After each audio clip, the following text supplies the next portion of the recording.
Good morning, everyone. Thank you for being here. And I know it's not morning, it's afternoon now, but my script says it's morning, so I figured I'd just read it anyway. I want to thank everyone for coming out here today and braving that torrential snowfall that we had. I appreciate you taking the time to be here. All right. I would ask everyone if they would please silence their phones. You don't have to turn them off, but at least put them on silent for us. They can be rather disrupting. The first thing we need to do is the Pledge of Allegiance. I would ask General Weller, who's here with us, if he would lead us in the Pledge of Allegiance.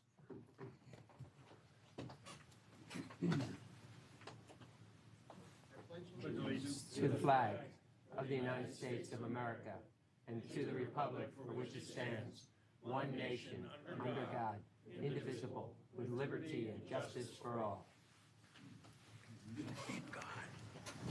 Yeah, I know. We're always used to Rick Saccone and his the way he does things. Hey, I'm going to ask. First thing I'm going to do is ask the members if they would introduce themselves, and I'll start over here. Representative Mark Gillen, Berks and Lancaster counties. Representative Frank Ferry, Bucks County. Great. State Senator Scott Hutchins, 21st Senatorial District, Western Pennsylvania. Nate Silcox, Executive Director of the Senate Veterans Affairs and Emergency Preparedness Committee for Senator Regan. Representative Dan Williams, District 74, Chester County. Zach Mako, 183rd Lehigh and Northampton counties. Sean Harris, Majority Research Analyst. Rick O'Leary, Executive Director for Chairman Barrar. Mike Hillman, Executive Director, Democratic side for Representative Sonato. Joe Webster, Montgomery County. Representative Jennifer O'Mara, Delaware County, 165th District. Carol Hill Evans, District 95, York County. Thank you, everyone. Chairman Sonato is on his way. I understand he was delayed at the airport getting, and he's on the way into the to the meeting. So hopefully he'll be able to make part of this.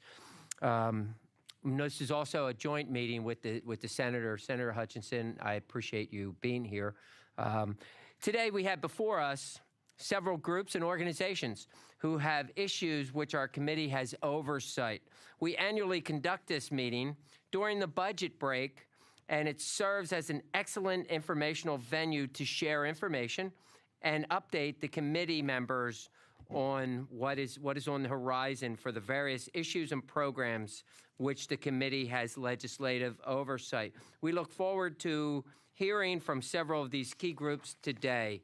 I have Chairman Sonato's remarks, but Senator Hutchinson, did you want to make any comments before we call up our first testifier, since you're kind of like the quasi-chairman today? No, thank you, Mr. Chairman. Thank you for this opportunity to hear from the interested parties. Great, great.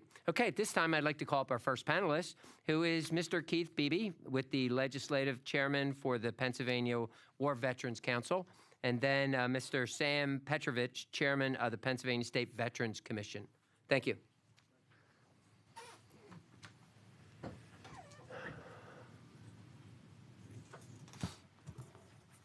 Grab a mic there for that. You can begin when you're ready. Thank you. Appreciate that. Good afternoon to the chairman and honorable members of the committees. And on behalf of the 14 veteran organizations represented on the council, we certainly would like to thank you for the opportunity to present issues to you that we feel are important to the veterans community. Make sure your green light's on. Are we okay? It is on. Okay. All right. Let's just try this. This sounding better? Yep. Okay, good. The Pennsylvania War Veterans Council is an organization dedicated to advocacy of legislative and matters of importance affecting veterans of all ages and from all parts of Pennsylvania.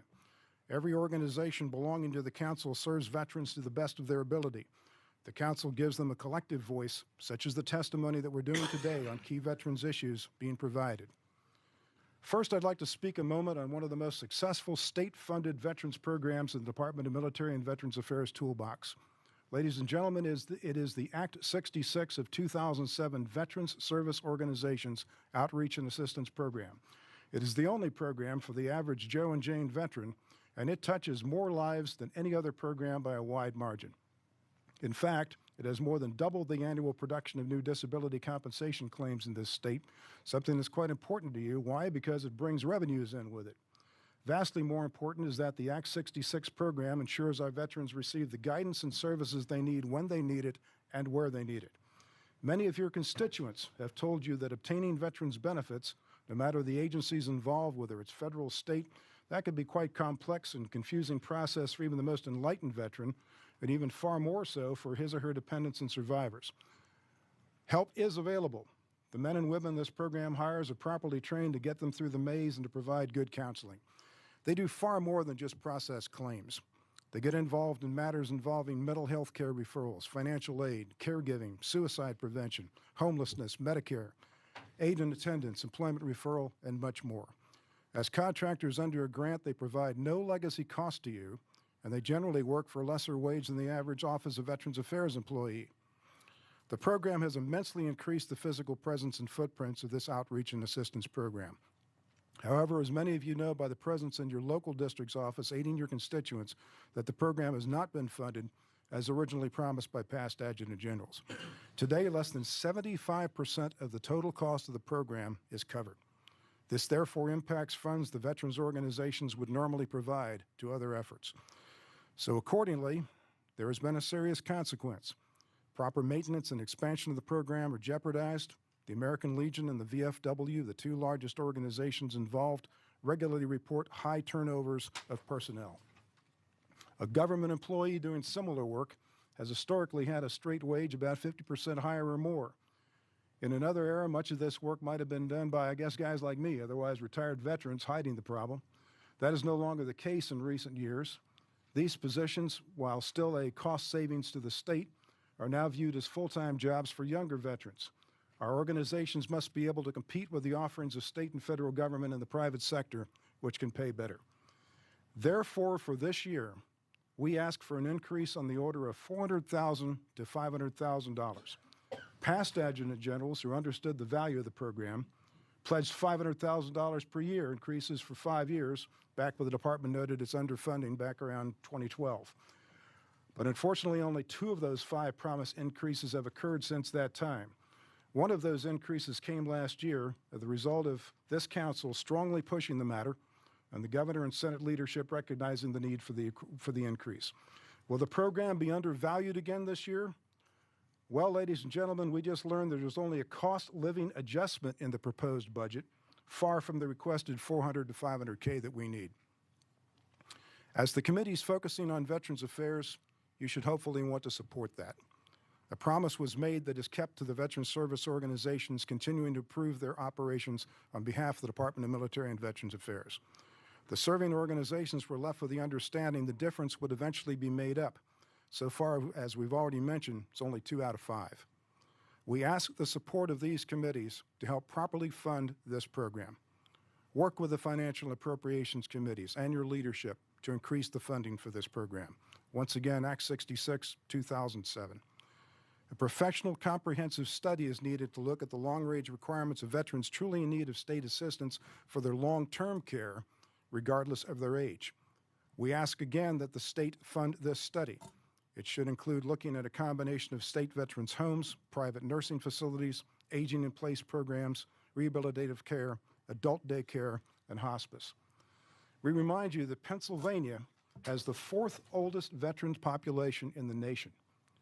In this ever-changing world of healthcare reform, such a study should help determine the best path forward to ensure Pennsylvania's veterans receive the respect and care they deserve.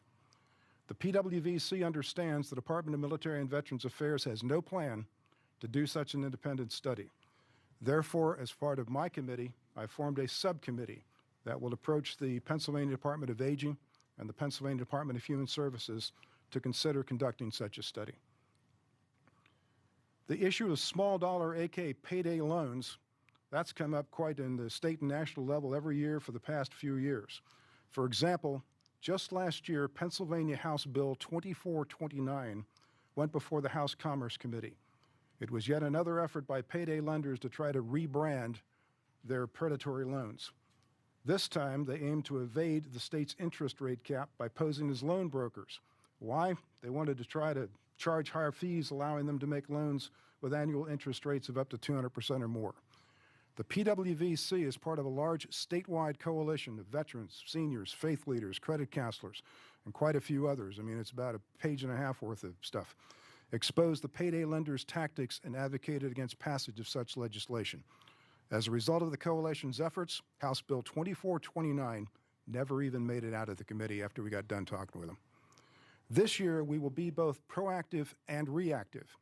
Proactively, we will work with the statewide coalition to highlight existing resources and programs that assist veterans and other vulnerable Pennsylvania residents with bridging budget gaps and becoming financially secure on their own.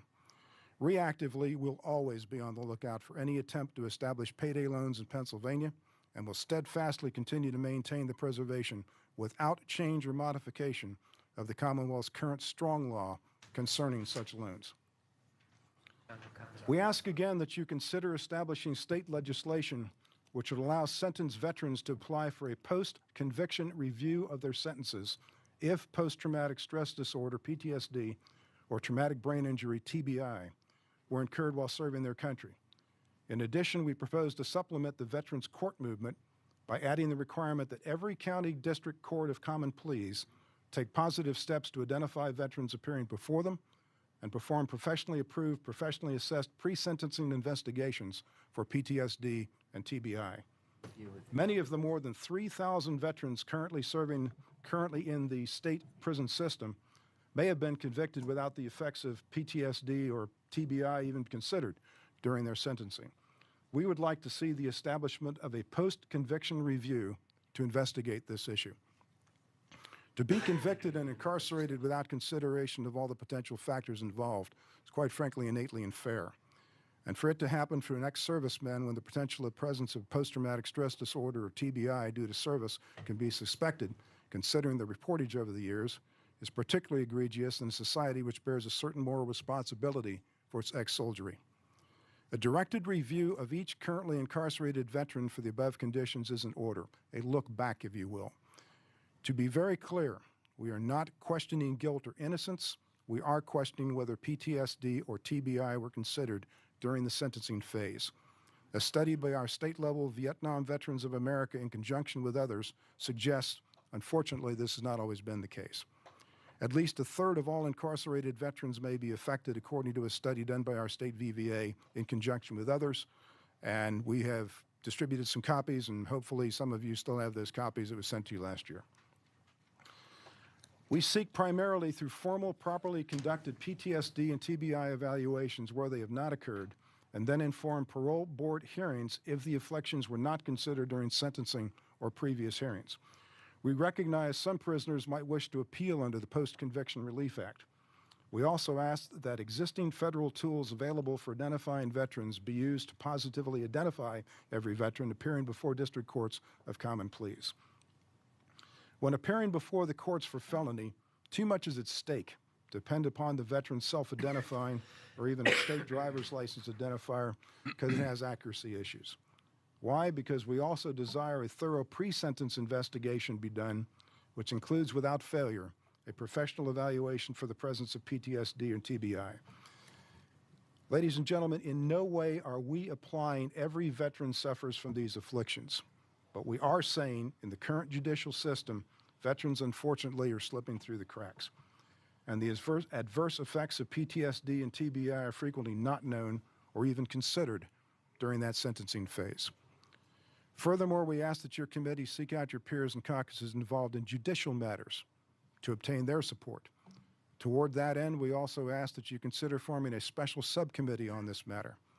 The VVA understands the Department of Corrections may be favorably disposed to solving this problem based on indications from a legal firm that is assessing it, and Senator Brown, to be specific, has assured he will be a prime sponsor for any legislation required. After 3 years of raising this issue to you, because we've sat here before and said somewhat the same things, not later, now's this time to resolve this matter.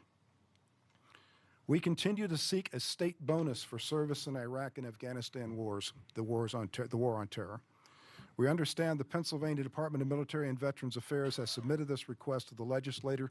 As you know, it's going to be a 2-year process, and the PWVC will advocate for it once it is sponsored. The Veterans Transportation Network operates a fleet of vehicles to provide free transportation to VA medical facilities for injured and ill veterans in the state. It is run by these folks right here, Disabled Veterans of America, DAV, and it's staffed by volunteers. The administrators of the program at the various VA facilities are paid for by the DAV.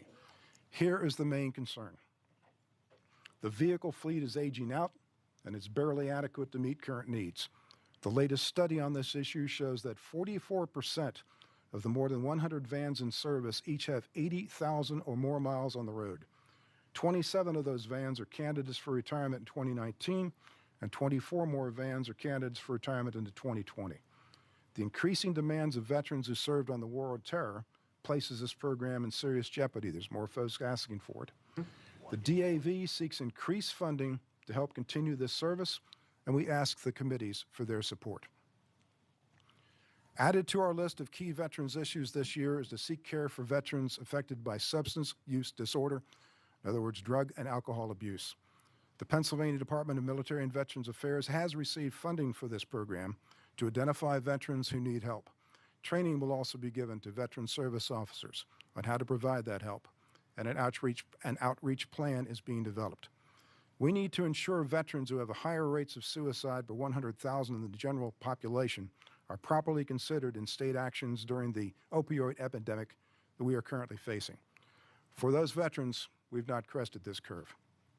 Indeed, we would like to ensure that any strategic plans include a section addressing veterans to ensure the proper attention is paid to them, as has been done in federal homelessness planning.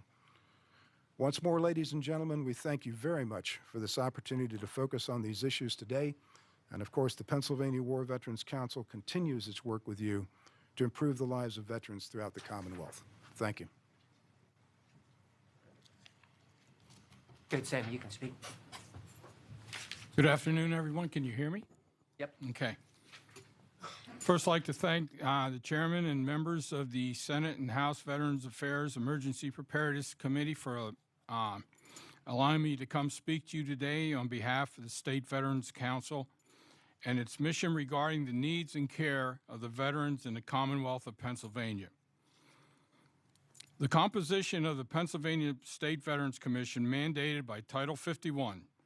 There are 21 members that include the Adjutant General, Major General Tony Corelli, the Deputy Adjutant General for Veterans Affairs, Major General retired Eric Weller, 4 members at large who are appointed by the governor, and the state commander, commandant, or president of the following veterans organization: the American Legion, American Veterans, Blinded Veterans Association, Catholic War Veterans of the United States of America, Disabled American Veterans, Jewish War Veterans of the United States of America, Marine Corps League, Military Order of the Purple Heart, State Association of County Directors of Veterans Affairs, Veterans of Foreign Wars, Italian American War Veterans of the United States, the Vietnam Veterans of America, American Ex-Prisoners of War, Keystone Paralyzed Veterans Association, Military Officers Association, and the Korean War Veterans.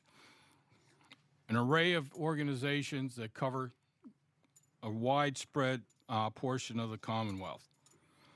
There are currently 4 active committees within the State Veterans Commission. My priority as chairman is for the State Veterans Commission to be an active participant in advising the Adjutant General in suggesting legislation to the governor. Therefore, I think it worthwhile to explain what these committees are and why they are important. As the State Veterans Commission is currently adjusting its duties and responsibilities, I will be testifying today about a work in progress. The first committee is the Act 66 Committee. You heard my colleague speak of Act 66 right before me. The committee was originally created to assist the Department of Military and Veterans Affairs with drafting guidelines for Veteran Service Officer Grant Program, which was created by Act 66 of 2007. One of the committee's key tasks is to ensure the program is maximizing the use of taxpayer funds. It will concentrate on several different areas, starting with the improvement of metrics used to measure grantee performance under the program.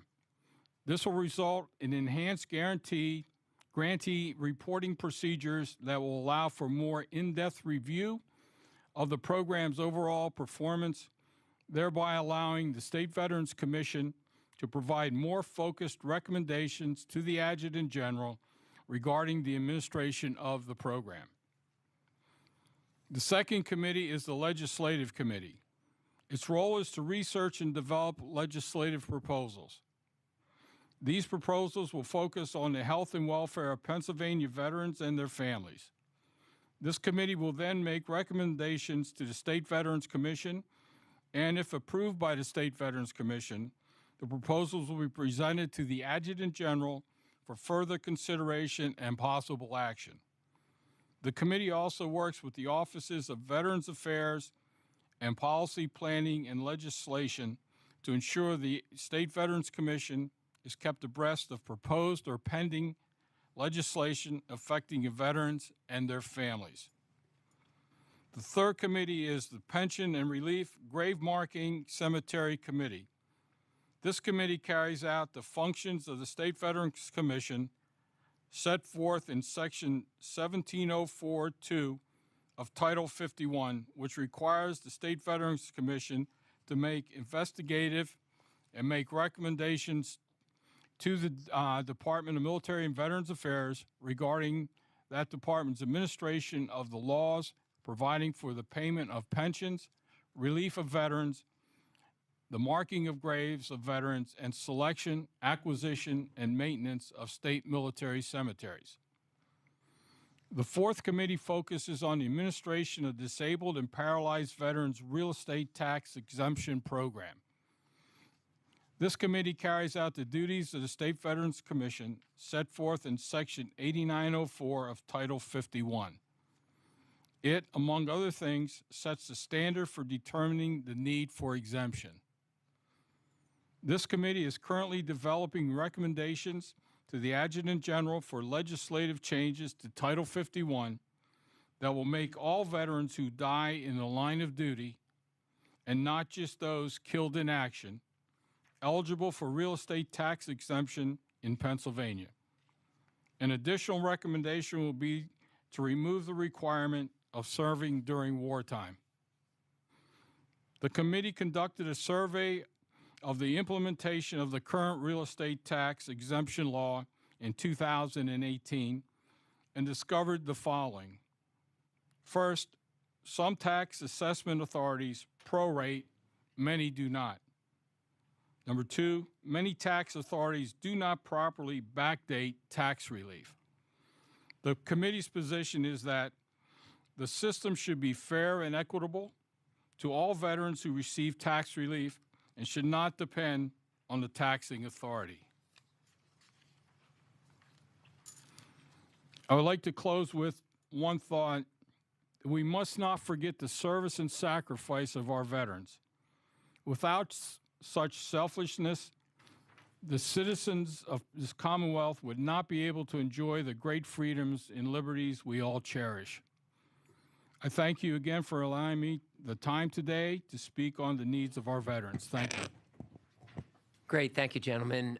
We are going to ask the members for questions in a moment. I just want to talk a little bit about Act 66, and I know it's not funded the way that we all would like to see it funded. What would the salary be? Is there an average salary amongst the people that are working at Bruce? You can yell out if you want. I would say that the average salary right now is right around probably $30,000. Okay, thank you. That is pretty low, and that's something I'd love to see us conquer. We have quite a few new members here. There are 10 new members on the committee, 5 from the Republican side and 5 from the Democrat side, that may not be familiar with Act 66. And I know most of the representatives here are very familiar with it that have been here. Act 66 will how we take advantage of it is that in our district offices, we set some room aside once or twice a month. A veteran service officer will come into the office for us. We advertise it for them, and we always get a really good turnout. And I'll tell you what, these gentlemen who come to the office, they're miracle workers. They do such incredible things. I have so many veterans that will stop me in a Walmart or at a diner or something like that and talk to me and thank me for this program. So there's an incredible amount of support for this program. Now that we're seeing some better budget numbers coming out of because of the economy is doing better today, I'm praying like you that we would be able to get this number boosted and stop some of the cuts that have been made in these programs.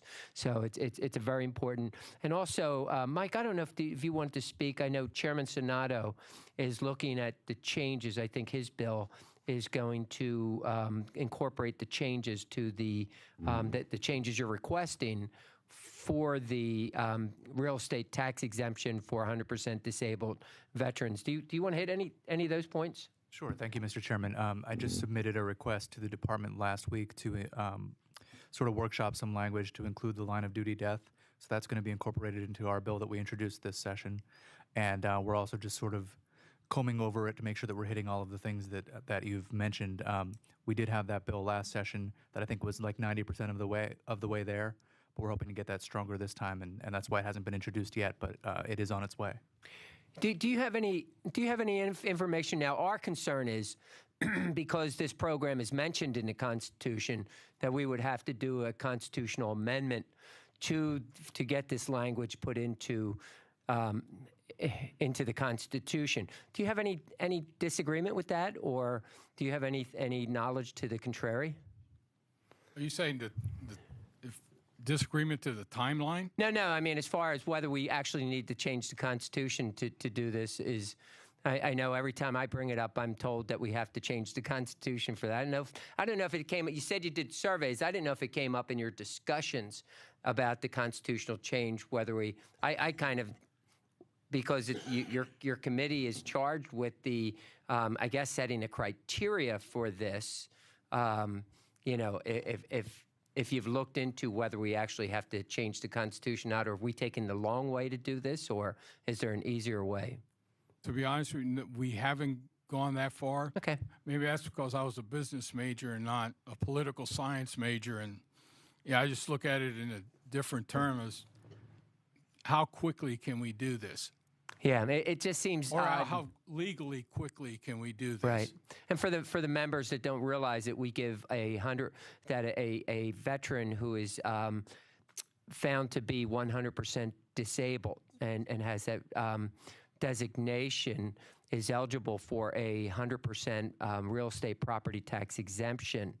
The problem in the bill, the reason we need to change it, if a person is killed in action, they're not eligible for that because a person killed in action never gets a DD 214, is not considered a veteran. So Chris's bill would change that designation and several others too that would open up that interpretation, I think, in a more liberal setting and allowing people who are killed in the line of service, whether it's at wartime or not. That's the other part of the bill. It says if it's not happened to them, as they're not 100% disabled during a period of war, they're not eligible for it, which in my opinion, if you're disabled serving in the military, whether it's a time of war or not, it should be, that service should be considered, make you eligible for the real estate designation. Okay, do we have people with other questions, any of the members? And let me ask the Senator Hutchinson, any? And maybe we don't have a whole lot of time here, but I just a question about the real estate tax exemption. You talk about some tax assessment authorities prorate and many do not. Could you explain to me what they're doing? I don't understand what prorate would mean in that. Wait, jump up here. Why don't you come up to the microphone? Yeah. And correct me if I was wrong on any of that too. So. Good afternoon. My name is Matt Zamoski. I'm the president of the State Association of County Directors. I'm also chair of that committee on the State Veterans Commission. The current law, as I recall, establishes that when an application goes in, it's date stamped. The law says that the next period would be the period of exemption. In the survey, I believe there are counties that will prorate from the date of the date stamp rather than, you know, the more literal interpretation of the law, which would be the next period of taxation. So if you applied today, it would actually, the tax exemption would begin in 2020 rather than 2019. But some taxing authorities actually established that earlier, which you know, the law serves as a minimum. So being more gracious, I guess, is not, you know, not in conflict with the law, but it is not unilaterally the same across the Commonwealth. So you think it should go from the date stamp, right? I don't know that I could say either way, because if we do that and somebody's denied, theoretically they could end up owing money if they're, you know, if you take their tax away, then they could end up with a bill that they're not anticipating. The language that I've got from the taxing bodies is that their budgeting is done, or their period begins at the first of the year, so they're doing all budgeting based on that, and you're taking money out of the coffers. So, you know, that's for people other than me to decide, but I couldn't say one way or the other. But to my understanding, that But you think it should be uniform, really? that's the contention, is it should be uniform. As far as the line of duty death, there are currently, when the law was established, it was basically for the veteran. Over time, it has transpired that when the veteran passes, they did not want to add the taxes to the surviving spouse. So that was carried forward. Several years ago, actually probably 4 or 5 years ago, the cancers, you know, that aren't a permanent total, that would not usually qualify, if the veteran was 100% and died, that it would be considered permanent and total at the time of death. So it was given to the surviving spouse in that case. So now what you have is you have surviving spouses that get the benefit, but if the veteran is killed in the line of duty, you know, killed while in the military, that their spouse has no recourse. But our contention is that nothing is more permanent and total than dying in the service. As far as a constitutional amendment, to the best of my knowledge, you're absolutely correct that the Constitution needs to be reopened to expand that. Which will certainly complicate it and take it longer to get it through, sadly. Yes. If I could add, I guess the key problem is when somebody's killed in action, the VA will not give you a rating. They will not rate a deceased person, so you don't have a 100% disability. And the law and the Constitution requires that the veteran be 100% disabled to receive the real estate tax exemption. Correct. But again, a killed in action, the VA never rated the person because there was not a live body to give a health assessment to. If there is a spouse, the VA, if the veteran died in the line of duty, would normally pay what's called dependency indemnity compensation. That's a service-connected cause of death. When a veteran is 100% and either dies after 10 years, they also would pay that dependency indemnity compensation. So there's a similarity there.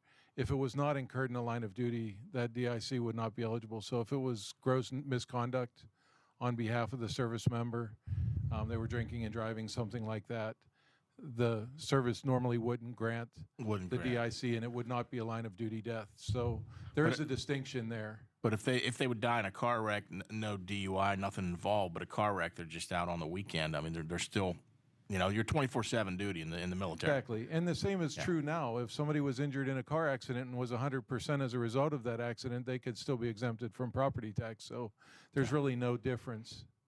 Correct. Yeah, just uniformity. Okay, great. Any of the members down here? I just have a comment while if you wouldn't mind remaining seated there. It seems to me what we've described in terms of some taxing authorities prorating and others not is a violation of the uniformity clause of the Constitution itself. Would you like to weigh in on that? I am not an attorney, so I wouldn't. No, I couldn't weigh in on either side of Well, that. the Pennsylvania Supreme Court handed down a unanimous decision in July of 2017 relative to taxing authorities, in this case school districts, systematic policies of challenging the assessment of large commercial properties, but not residential properties. So I do think we have some case law to fall back on, but I appreciate your discretion in not weighing in on legal matters as well. Thank you. In terms of the percentages that are prorating and not, do you have any information, data on that? In terms of the Commonwealth, the percentage, who's doing it, which way? We've, as far as you mean the prorated Yes, tax, our committee really wasn't in full support of that right now because there's too much to understand. Right now, the workload, it comes through the county offices, it goes through the state. That would obviously expand eligibility significantly. It would also positively and negatively affect veterans. The veterans that had disability might get a break in their taxes. Veterans that don't have disability, their tax bill may go up because that money's got to be made up somewhere. So as a body that advocates for veterans, it's tough to say which is the right answer. Right. Did you have a comment on this?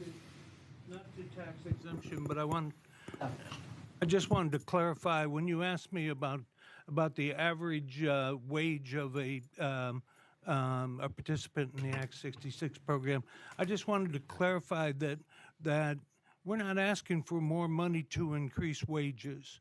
What we're asking for is more money to increase the program. I can tell you that I have, in my office right now, I have 9 requests from legislators to do outreach in their office that I just don't have the staff to do. And, you know, we can coordinate with the other participants as much as possible, but we're all stretched pretty thin. And, you know, we took the approach in the American Legion last year with the increase that we would pay our folks a bonus on top of their salary because we don't know what we're going to get this year. I mean, you apply every year. It's like a roller coaster ride of what you're going to get. So to increase their salary last year based on the increase, not knowing what you're going to get this year is like suicide. So we decided that as long as the funding stream is there, we would pay our people a bonus, and we've done that. But like I say, the increase in the money isn't to increase or stabilize wages. The increase is to expand the program with the age of our veteran population. And you know what we're doing in your office. I know Carol knows what we're doing in her office. Many of the legislators know the impact that this program is having. And I can tell you that all of our participating organizations, we're doing about 62 legislative offices every single month, at least from the American Legion. Next week, we're sending out a survey to all 62 of those legislative staffs to see how they feel about the program and their support of it. And once the results are back from that survey, we would certainly like to turn those results over to you folks. So great, it'd be great to see it. It's a fantastic program. Sam, did you have a? Yes. Okay. The DAV is doing the same thing that the American Legion is doing. We picked a number as to hopefully this will be the lowest number we could ever almost get in grant, because we don't want to lay people off. We told them that, you know, this we can sustain year to year, and that we will pay a year-end bonus to keep you, because we just trained someone that was going to work the Lehigh Valley area for us. And after we got him certified, the VA hired him away. Yeah. So it's with a low constant. salary like that, it's going to be easy to steal them from you. Yeah. You know, so we agree. But thank you. Jen O'Mara, please. So thank you, gentlemen, for being here and for sharing so much information. My husband is a retired disabled veteran, and we recently went through the disability pension application process with the VA. So I know firsthand how difficult this is for many of our veterans. So I have two questions. First, what kind of outreach are we doing, or are you doing, and maybe is there ways we can help, with particularly our younger veterans, especially as we see more and more coming out of the war on terror, to know about Act 66 and the different programs and support that is available to them? And then my second question is there any data you can share with the committee members about the connection that our veterans are dealing with substance use disorder, specifically around opioids, and if there's any connection to the rates of suicide that we see as well? Because I'm particularly interested, I know this is just added to the list of issues, but it's an issue that's very important to me. So I'm wondering if you can share some more information offline, and perhaps that's something we can maybe have a hearing about later this year. So. Okay. Yeah, Nate, go ahead. Gentlemen, thank you for your service here to our veterans community. In regards to the real estate tax exemption program, a couple years ago, the Senate and House held a hearing on the issue, and it seemed to be the consensus was for the spouses of soldiers killed in action was the primary item to be, while there's a couple other items in here too that we've talked about in terms of the wartime disability killed in action, et cetera. Is that still your top issue that needs to be addressed? Or From the committee, the top two items were the line of duty death and the removal of the wartime requirement. Okay, but in terms of the spouses of soldiers killed in action? Well, the line of duty would fall under the killed in action. So a death in action is actually a line of duty death.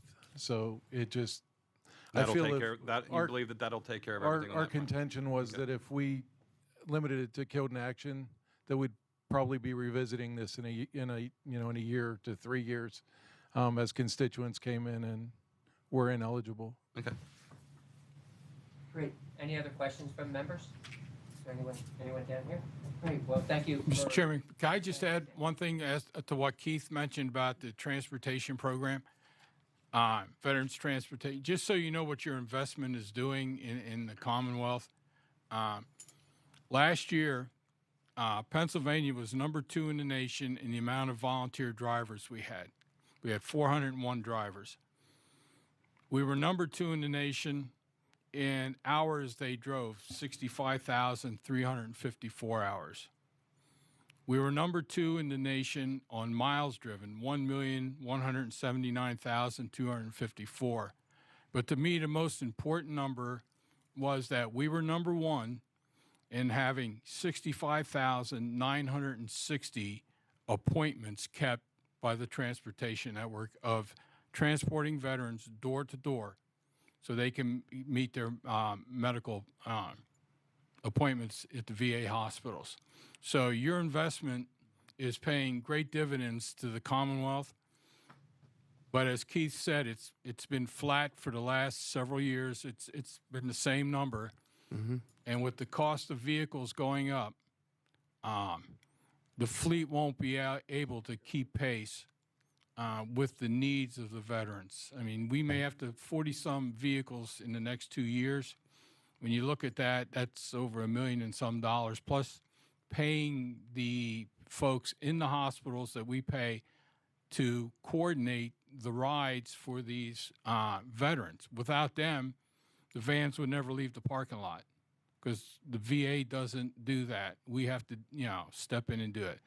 But we appreciate what we get. Mm-hmm. But if you could see a little more so we can keep pace and not have to replace these vans, because some are getting to the unsafe portion, and Right. we don't want to do that. How often do you turn them over by mileage, or do you turn them over by years of service?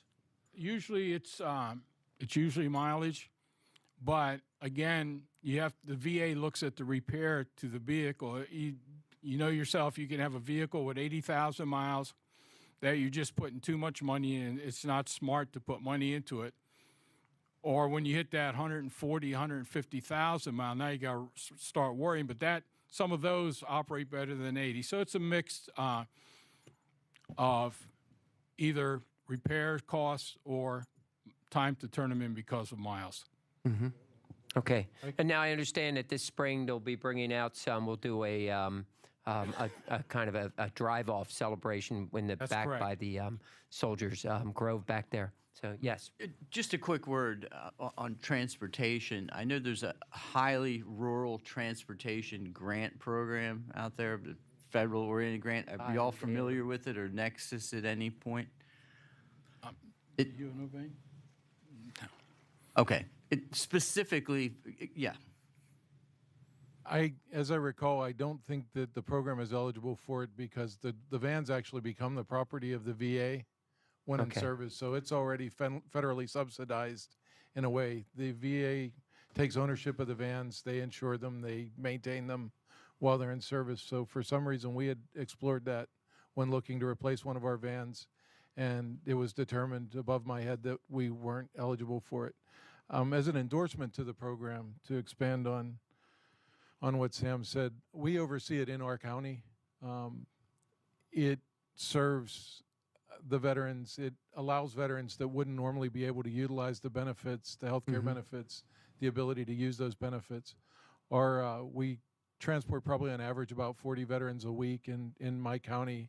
The van that we currently have, our primary vehicle, is a 2014 and has over 130,000 miles on it. It's due to be replaced this year.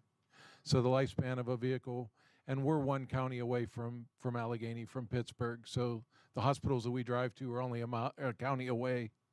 So I would imagine, the further you get, the more miles you put on, the faster, the van reaches the end of its life. But it is a fantastic program, and we have, several veterans. Hundreds of veterans that would not be able to use their VA health care if not for this program. Do you see now there is a pilot program taking place, I think it's this year, that they are going to start with the adult daycare.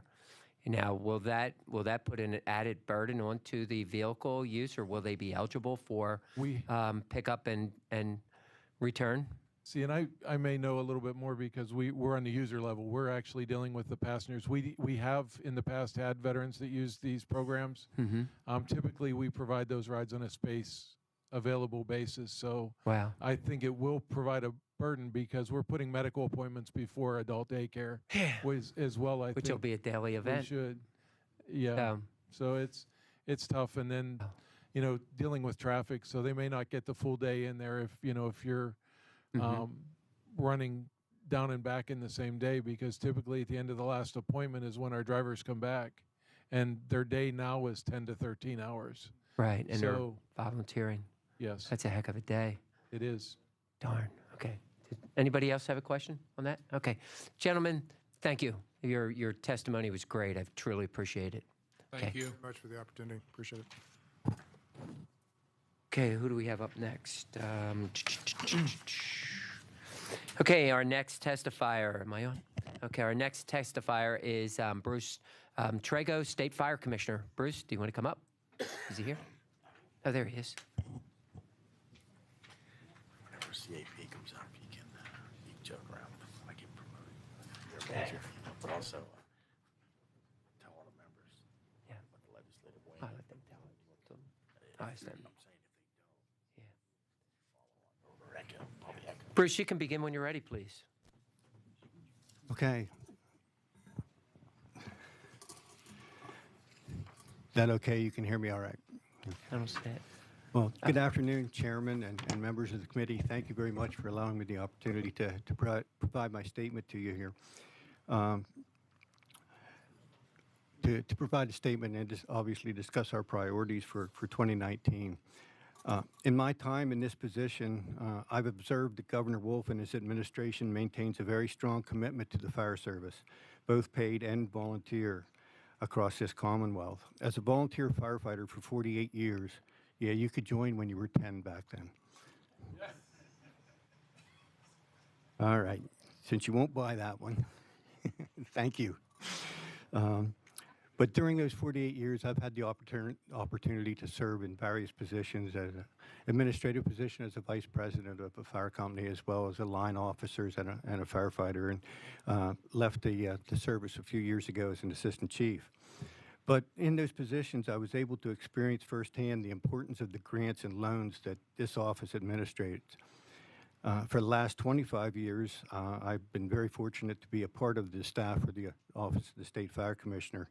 The first 8 years, I was a part-time adjunct instructor for the State Fire Academy, and in the last 17 years, I've held various positions. I started as Homeland Security Training Coordinator, then the PAIMT Program Manager, and then I got into my acting roles as the administrator for a while, then became the assistant administrator, then the administrator, and then finally the acting administrator last year, and was appointed this year as the administrator. So I just wanted to let you know that my experience in the fire service and in the Office of the State Fire Commissioner has provided me with a lot of opportunities to realize the benefits of the training and the low interest loans and the grants that are provided by the office. And these are all very, very important to the firefighters in the Commonwealth. The Fire Company Emergency Medical Service Grant Program is one of the most important programs for the fire service. This program will be up for reauthorization in 2020, so we will need to begin working with the standing committees to address the needs of this program. The grant program has been very successful since its inception, and this year has been no exception.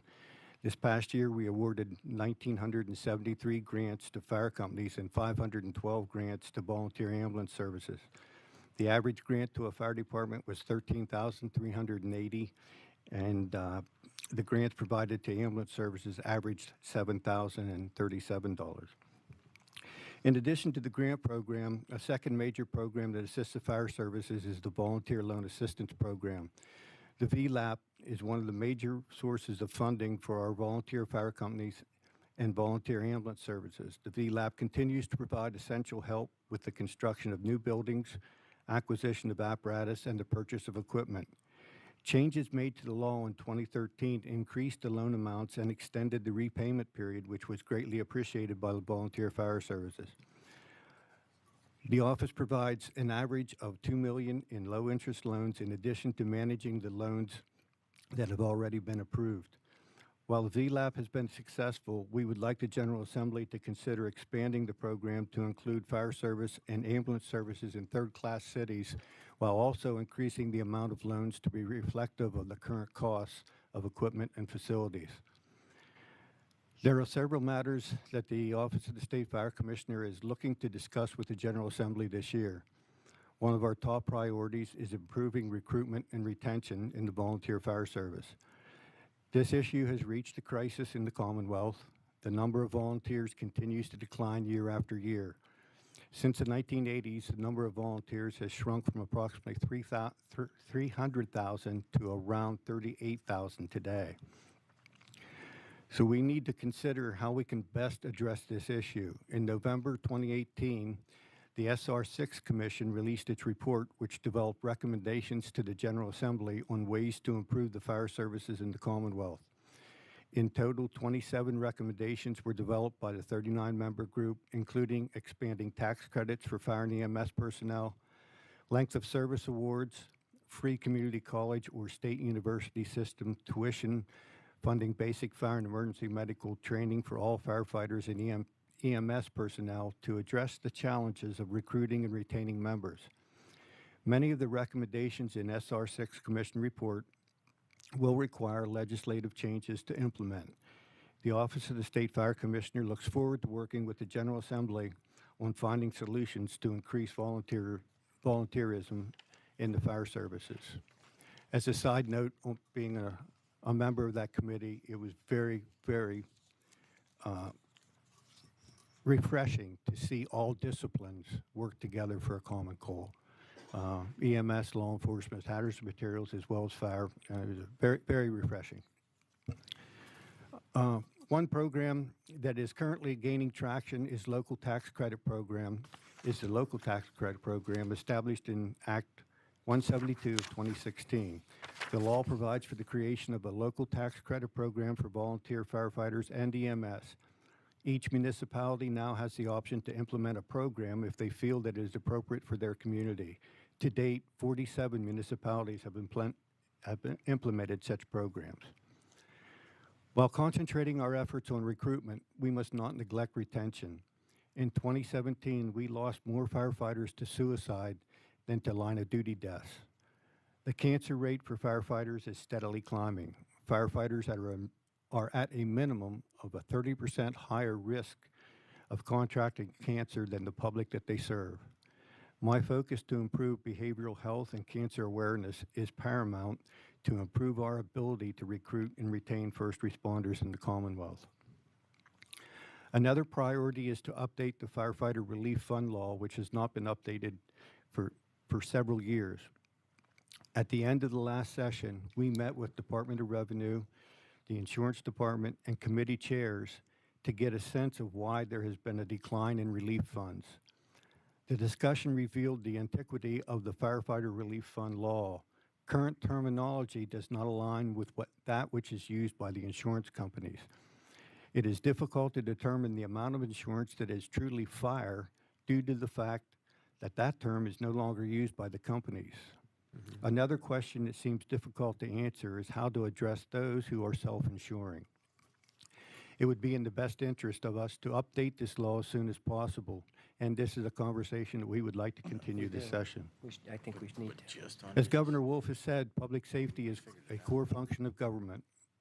Our office plays a very important role in ensuring that the fire service is prepared to provide this crucial public safety service to all the citizens of the Commonwealth. Governor Wolf is committed to providing the necessary resources for this core governmental function. So, Chairmen and committee members, I would like to thank you for your continued support of the Office of the State Fire Commissioner and the Pennsylvania Fire Service. I believe that with Governor Wolf's commitment and your continued support of our mission, the Pennsylvania Fire Service will continue to be one of the preeminent fire services in the nation. I'd be happy to address any questions at this time. Also, congratulations. Now, you have been upgraded from the acting commissioner to the full-time permanent commissioner. So congratulations are in order. We look forward to working with you. Thanks. Do you get stars or a bigger badge or anything like that, or a car with lights? An extra At least bottle a jacket, right? An extra bottle of Believe. Representative Ferry. He gets a car, jacket, and badges and stuff. Yeah. Thanks, Chairman. A few points, and thank you for being here, and thank you for your advocacy of the fire service. I'm going to touch on a few points you covered. The VLAP program, number escapes me off the top of my head, but I think $31 million was taken out of that. Oh, and correct me if I'm wrong, guys. $31 million was taken out of the VLAP fund over the last several budgets to help balance the budget. And as a member of the SR6 Commission, I am supportive of expanding that grant program to entities that currently do not have the ledge to apply.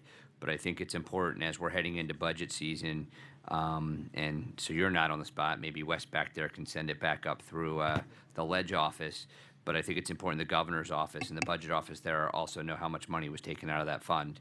Because as we expand it and as interest rates grow, we're going to run into problems with funding. Do you guys know the number off the top of your head that came out of there? I'm 39 million. 39 okay. I was going to say I thought it was higher than that. 39 million. So I stand corrected. Another thing is the SR6 report included recommendations to ramp up the efforts of your office through increased staffing. The governor's budget address last week, I believe, had you flat funded. I think it's important that we ensure through the budgeting process that some additional funds go to your office. We've talked about regional coordinators to help with recruitment and retention and other things to help the fire service, but you're not going to be able to do that unless you get some additional funding. I don't know if it would be helpful if we could get a memo maybe from your office on, outlining your budget, how much you get. I think there was an increase when the grant program was last reauthorized, but you guys have additional responsibilities as well with that. But the level of staff, your responsibilities and whatnot, so I'm pretty sure this committee would help in advocating for those additional funds. The local tax incentive program, when that bill came over from the Senate, it was at the very end of a session period, so there wasn't much opportunity to do anything with it. 47 municipalities out of the 20 over 2,000, I think isn't reflective of the numbers we would like to see.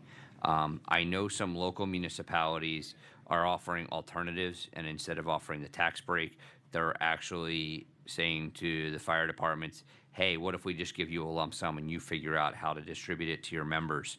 SR6 also has a recommendation of modifying the law as written to perhaps expand it to counties and school districts. And I think we need to eliminate the cap on property taxes. 20% credit on your property tax if you have $500 in municipal property taxes is $100. I personally ran 249 calls last year, so we're talking I'm getting cents. When I'm not even getting $1 a call at that point in terms of the response. So I hope we can work with the local government groups on that to amend that law. You touched on cancer presumption, and I appreciate the advocacy. Your office, as well as Don Kunkel across the street, has put forth to try and drive the awareness of cancer in the fire service.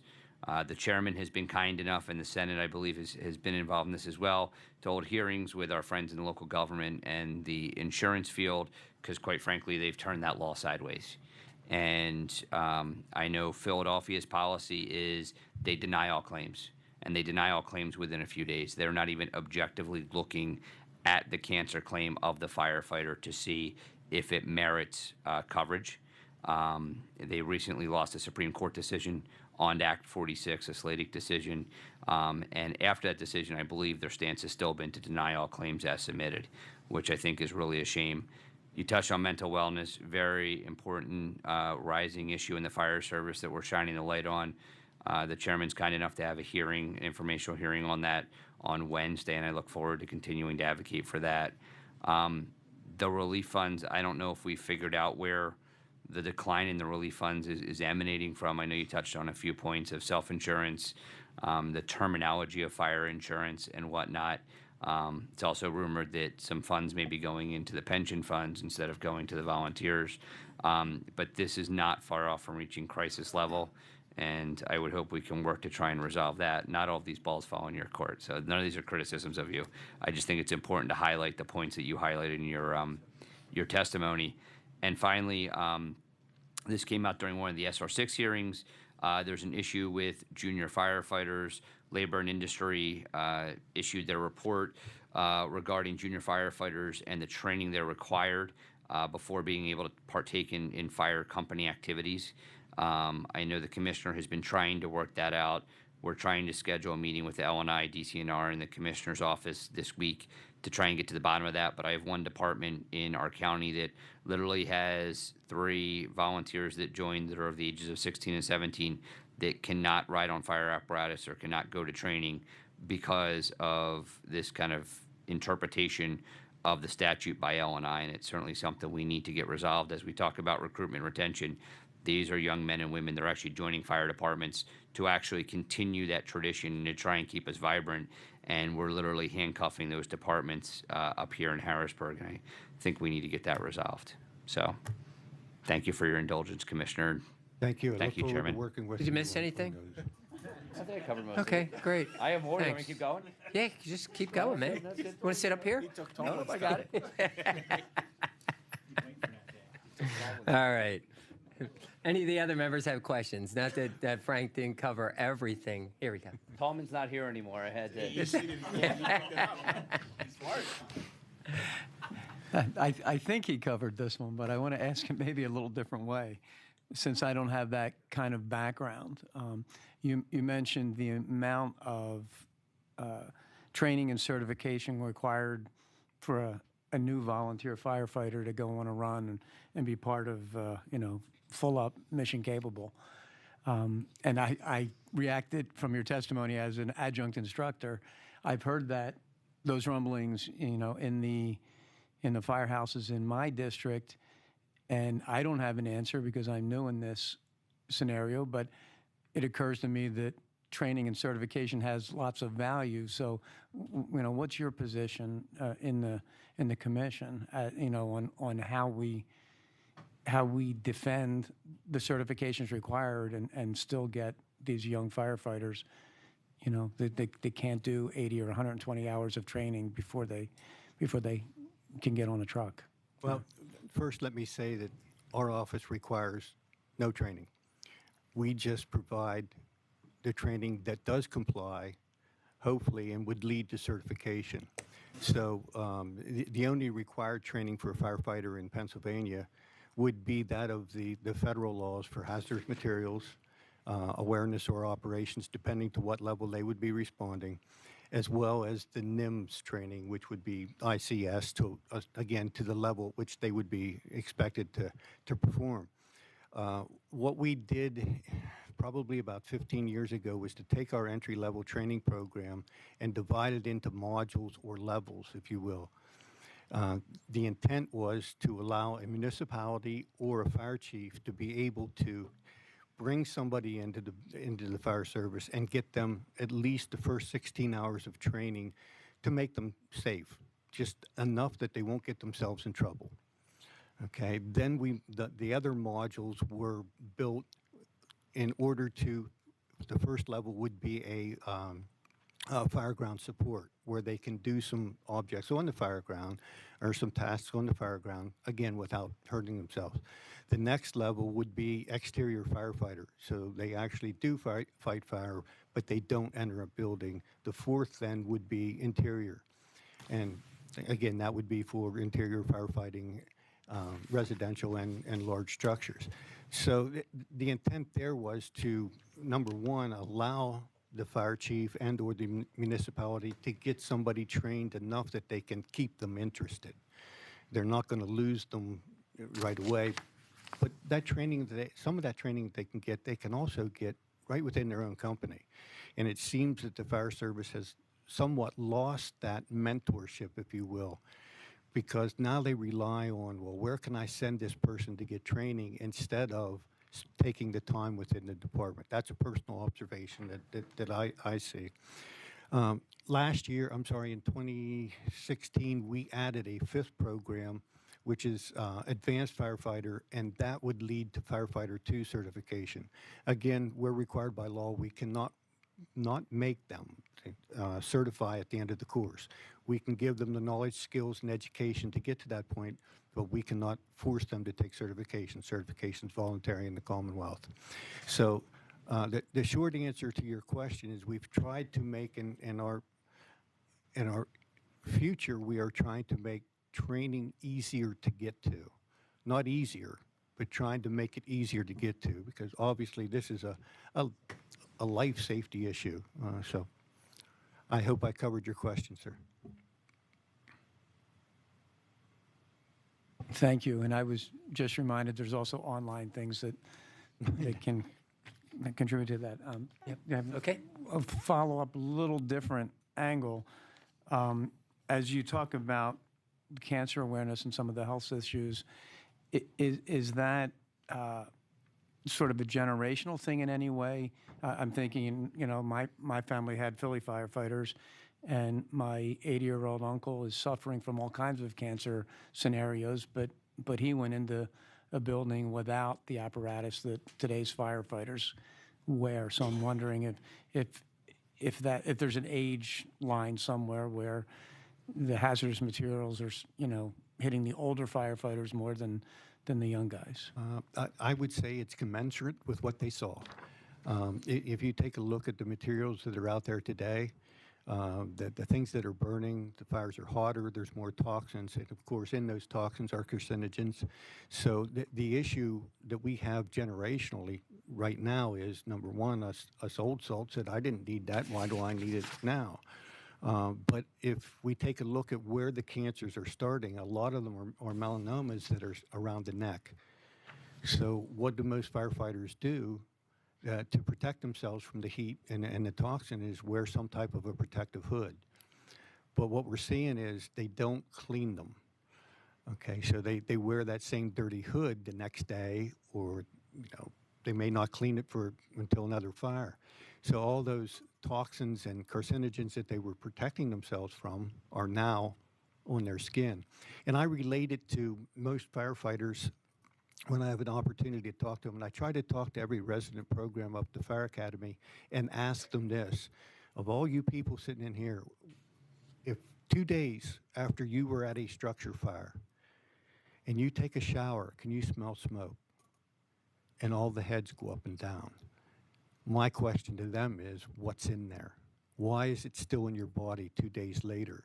So protective clothing does help, but if we don't keep it clean, and the push that we have now is to clean yourself immediately after the fire. Get a shower as quickly as possible. We've changed our tactics at the State Fire Academy. They wash their hands as soon as they come out of the building now. When they leave, they're given a garbage bag to put their clothing in that smells so that they don't carry that in their vehicle home. All these things that we think could help. And so to answer your question, I don't know that it's generational as much as what it is what they see and what they're doing. Okay. Thank you. Representative Gillen. Very briefly, thank you, Commissioner Traeger, for your distinguished long-time service. You're a role model, an example for upcoming generation of volunteers. I know Filibuster Ferry covered this briefly, but I just want to ask you a question. Sure.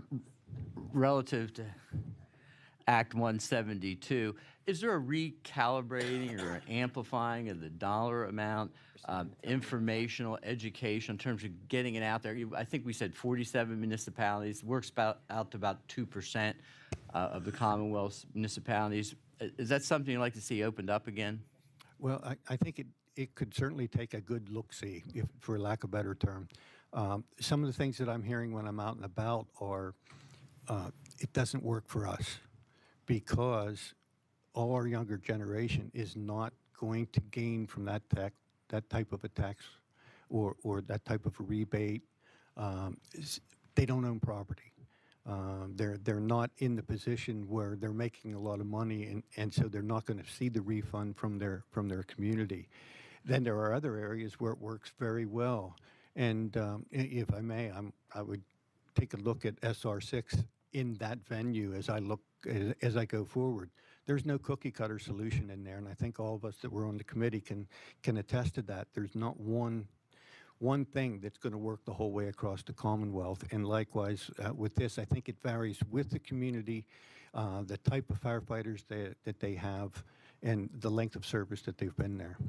And quickly, I was with a group of volunteer firefighters who were just chewing on some burgers, eating some French fries, and I said, what are y'all looking for in terms of help to encourage volunteerism? The younger firefighters chimed in and said, we'd like you to waive the cost of vehicle registration. It was something that rose to the surface there because, we're running our own vehicles. And it's de minimis in the big economy of things, would be less than the tax credit program, but it was something that they brought up. I think that certainly warrants some investigation.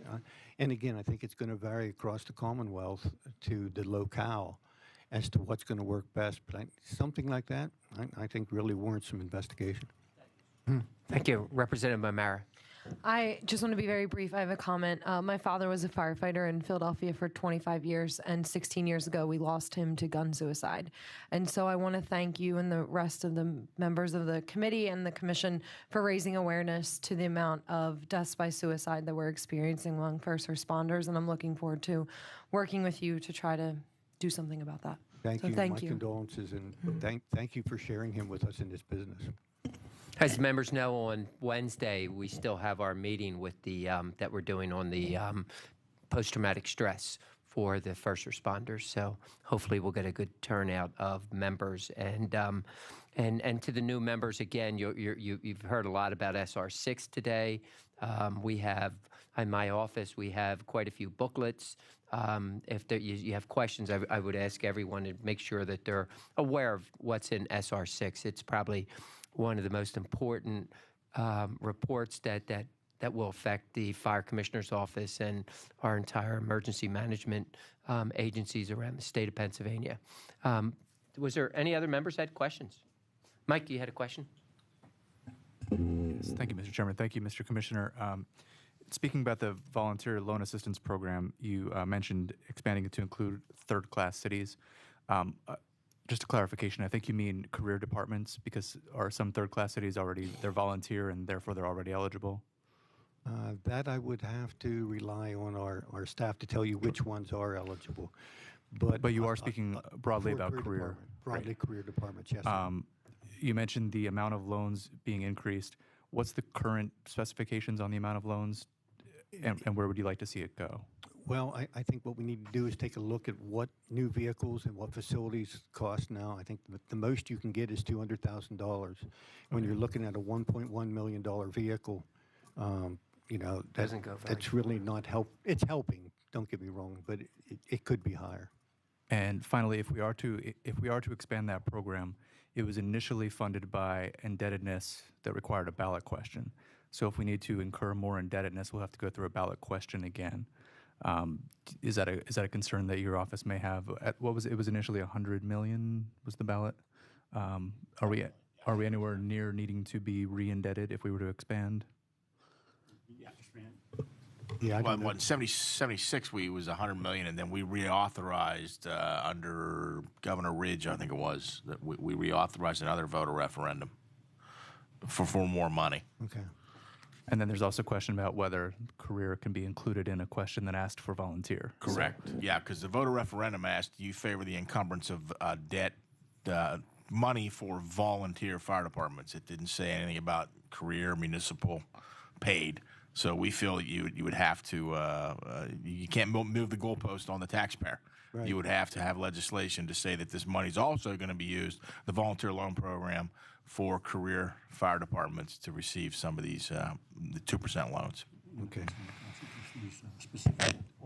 Thank you. Any other questions? Anyone? Frank? Quick comment to follow up on Representative Gillen. Some of the issues with Act 172 is the example I used. If my property taxes are $500, I can only get 20% rebate on that or 20% discount, so that's $100. So that's next to nothing because it's also only your municipal property taxes.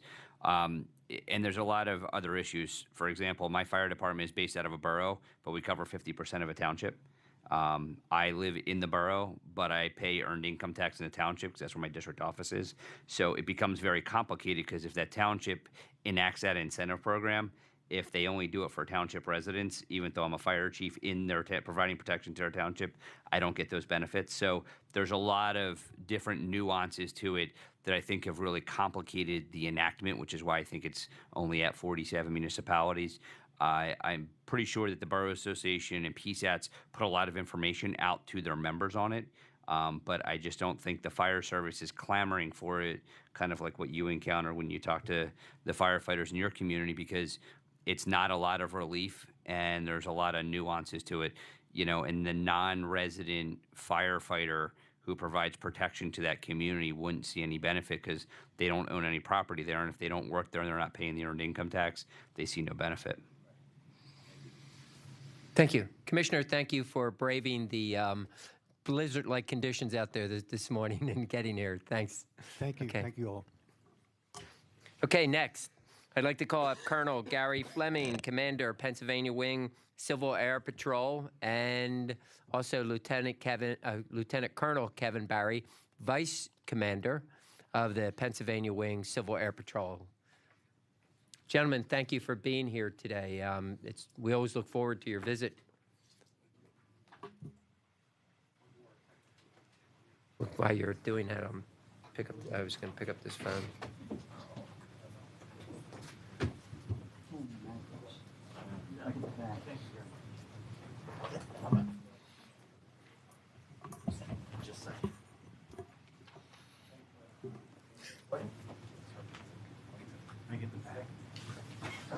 Last person in the bag. Okay, all right, bye. Sorry. Go ahead, please.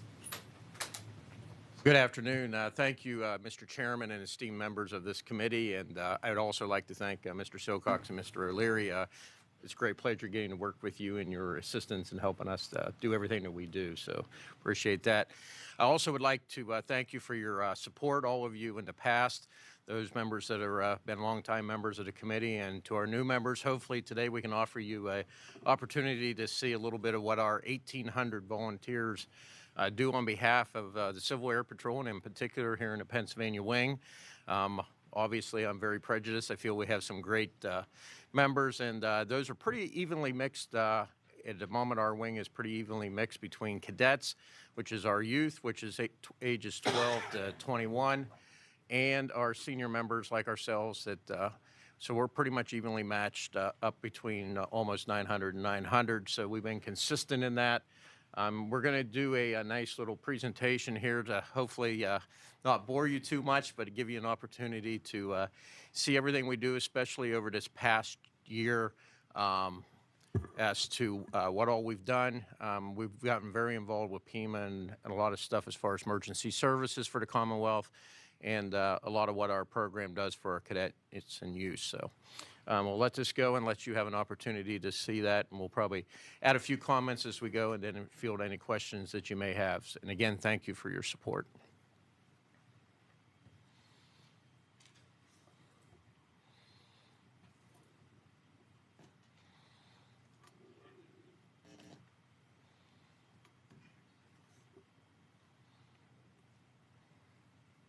Technical difficulties. Technical difficulties.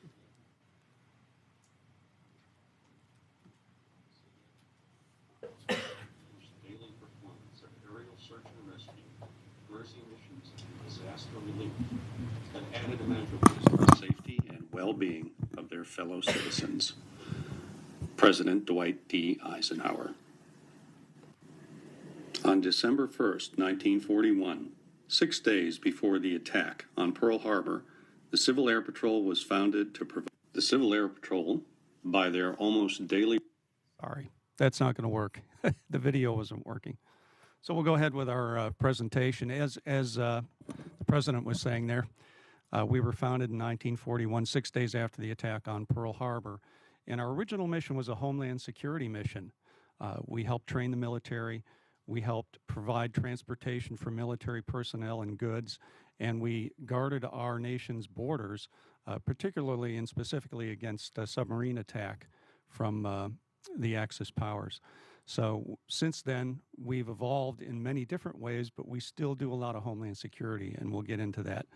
We do have 3 missions: the Aerospace Education Mission, Cadet Programs, and Emergency Services, and I'll address the Aerospace Mission first, since this is kind of what attracted me to Civil Air Patrol. The current focus on our aerospace mission is on STEM, science, technology, engineering, and math, education, and activities for our cadets. We have a lot of different activities going on. This is just a few pictures from a STEM fair we had in Clarion County, where we provided an opportunity for the community to participate, and found that we didn't have enough parking spaces at the airport for all that wanted to turn out and avail themselves of that opportunity. Our cadets internally have an opportunity to play with and learn from about 15 different STEM kits that are provided through grants from different organizations through Civil Air Patrol National to our home squadrons. And these include everything from robotics to computer programming, flight simulation, of course, flying drones, flying gliders, weather, a lot of neat things that the cadets get hands-on in putting together in many cases, and then running and learning from beyond that. You know, a Cyber Patriot program. And our Cyber Patriot program is growing. Our Pennsylvania, our cadets, number of our cadets in the different squadrons across Pennsylvania. We now have 46 squadrons, as we just opened a squadron back up in Johnstown. They compete nationwide, and our cadets have been very competitive in the Cyber Patriot program. But also, I just attended a meeting. We'll be one of 2 cyber schools that are going to be offered in the country through the Civil Air Patrol, and it's going to be hosted at Toby Hanna Army Depot. So the other one's in Michigan. So we're going to have the opportunity not only to have our Pennsylvania wing cadets, but other cadets from around the country come in and start getting in our cyber program, which obviously will help, as we know that's a major concern with cybersecurity and that around the country. So our cadets are very, very heavily involved in Cyber Patriot and cybersecurity as we keep moving forward. Going to get into operations now. And you see here our 3 sub-missions with operations. Very active. We have a lot of members performing these many different things. We'll highlight a few. Of course, the search and rescue, missing persons, downed aircraft has always been in our wheelhouse. Airborne photography is an expertise that we have now, and a currently developing mission for both still and video, and near real time, soon to be, we hope, real time with the help of the National Guard, transmission of photos to the customers, the people who need them, the EMAs and the PEMA and the FEMA. The Homeland Security, we'll see pictures about that in a minute. A surrogate predator program is a program where Civil Air Patrol provides aircraft with the same ball that's on the front of a predator drone. We can fly at $150 an hour versus thousands and thousands. Our members go out to Arizona and Louisiana to participate in this surrogate predator green flag program.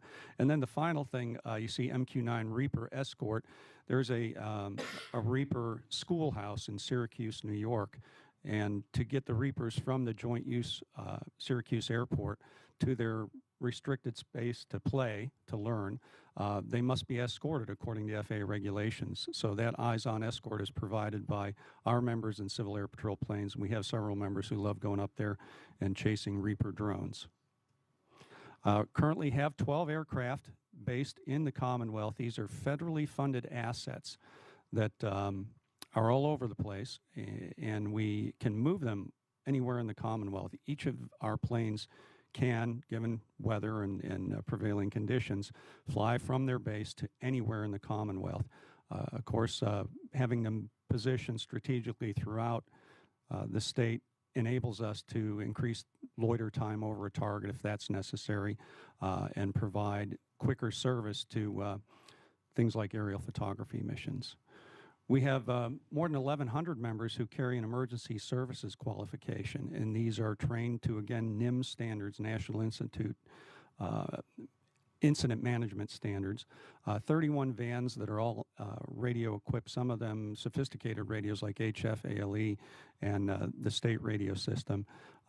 And we also use them to transport cadets and squadrons on activities. So they're also federally funded assets that come in very handy all the time. Lots of communications radios. We just came off a short notice Department of Defense exercise where Pennsylvania participated in a nationwide relay of formal message traffic. It was a simulated commercial communications outage nationwide. We were able to effectively take messages and pass them along, responding appropriately to prompts, and got a very high grade on this exercise too. And this past weekend, the Air Force grades us biannually on our abilities for search and rescue and evaluation, and ours was just this past weekend. We were the first wing on a new format that they just put in place, so we were the beta test for that as they changed, so that the other 51 wings will kind of get the opportunity next after they tweak it a little more after spending some quality time with us this weekend. But we were very successful. We got the highest grade that the Air Force gives, so very happy with all of our members. We got a great team in Pennsylvania, and they were impressed the number of people that turned out. We had 150 that spent the weekend at Fort Indian Town Gap, plus we had several mission bases around the Commonwealth. Actually, we have mission facilities in Butler, Bucks, Center, Chester, Clarion, Cumberland, Greene, Lebanon, Indiana. Okay, I couldn't read his writing. Indiana, Lebanon, Lausanne, Lycoming, Philadelphia, and Venango counties. We had mission bases, and we had all of our aircraft. 10 of our 12 aircraft were in the air flying different missions that they were asked to do. Short notice, we didn't know what we were going to be doing. The Air Force just dropped scenarios on us constantly over the weekend, and they try to overtax you a little bit so that they can see what your capacities are under stress, and we came through very well. We have a lot of great members that do a lot of great work. So, and they came in from all, I say 6 corners of the Pennsylvania because we have 6 group commands. All 6 groups had members come in. Most of our bands were present. So we had a good turnout. And again, we got the highest grade that the Air Force can give, and this is the second time in a row for that. So we want to congratulate our members for a job well done.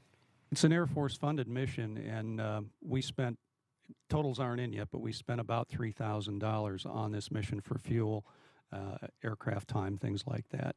And that came directly through the Air Force. So we didn't have to use any of our Commonwealth appropriation to show them how good we were. We do train to NIM standards. I mentioned that. Multiple qualifications from air branch to ground branch to communicators and incident command staff. We provide these to our own people and for our own missions, but we also provide them to different missions we get involved in across the state, supporting the Pennsylvania State Police and local agencies. The aerial photography mission that I mentioned, this is an ice jam assessment mission that if you look towards the bottom there, there's some water encroaching on some homes along the west branch of the Susquehanna River. And these photos were taken from the time we were tasked to take them and return them to the customer less than 2 hours, and enabled emergency management people in that area, West Pittston, to evacuate the area before the people's homes were consumed by the water. This is a picture of, obviously, an F-16 up close and personal. We have the privilege of going out and playing fighter bait for these missions, and the scenario there is some bad person has gotten hold of a little aircraft and is heading towards a high-value target, ready to do bad things. They're flown over central Pennsylvania, and the fighters always win. But it's a real thrill to have these guys. We get a call when they're scrambled out of Atlantic City, and then to have them appear in your windscreen 10 minutes later is really makes you glad they're on our side. Drone use is one of our newest missions, and we keep saying this, but we're on the verge of employing drones for missions. We have some very skilled people out there. We have 2 wing-owned drones in the Commonwealth. We expect Civil Air Patrol to be funding more very soon. And we can do everything from missing people searches. We have a drone with a thermal imaging camera. You scramble out to wherever somebody goes missing, maybe a walk away from a nursing home, put the drone up at 400 feet, do a 360 looking for hot spots. We validated that on an exercise last winter, and it works spectacularly well. So we're looking forward to helping a lot with these new little devices. They're not just toys anymore. Our senior member professional development program, obviously, we have a lot of high trained professionals. Our senior member orientation program, our squadron leadership school, which is really at our squadron level, which we have 46 squadrons in Pennsylvania. We're the 4th largest wing of the 52 wings in the United States. That kind of teaches a lot of them. It's more the technical level, how to run it at the grassroots here in Pennsylvania, our squadrons. So they get a lot of training, not just for the squadron commanders, but for their staff, so that they get some good technical training. Our corporate learning course is more of the management once you're moving into the group commands. We have 6 group commands in Pennsylvania for our span of control, which each of those 46 squadrons reports to one of those 6 group commanders, and then, of course, on up to us here at the wing headquarters. Region Staff College really gets, we all had to take that course, obviously, before we had our jobs here, that we got a good understanding of what's expected at our command level. And our National Staff College, again, gives us the good training to be wing commanders and to do what we do at our wing level. And then there's also additional trainings that you can get, a number of them up there. The 2 that are really important to us that we do a lot of training on in Pennsylvania is the TLC, which is Training of Leaders of Cadets, which is to make sure our cadets get good training. Also that we provide, as I know you're all concerned, that we protect our cadets from bad things happening in Pennsylvania. So we have a very good training program to make sure that they're protected and taken care of. And then a UCC course is a unit commanders course, which even though it's for unit commanders, which is really our squadron commanders, we encourage our other staff members at the squadron level to get that entry-level training program, because it helps them be better to assist the squadron commander in running each of our squadrons at the grassroots. And then, of course, the bottom ones there was Hawk Mountain Ranger School. We're very fortunate here in Pennsylvania that we're the home of a lot of our Ranger training program, which is over on Hawk Mountain in the Appalachians there. So everybody in the country comes here for that training. So we're very fortunate there. There's just a photo of some of our people that have been trained in some of our courses. And then, of course, we get a lot of individual training that each of us can do based on some of the areas that we are doing in our various jobs as volunteers for the Civil Air Patrol. There's are the areas that we can get a technician's rating, a senior rating, and a master's rating, which in those different areas, so that we can better serve the Commonwealth and the Civil Air Patrol.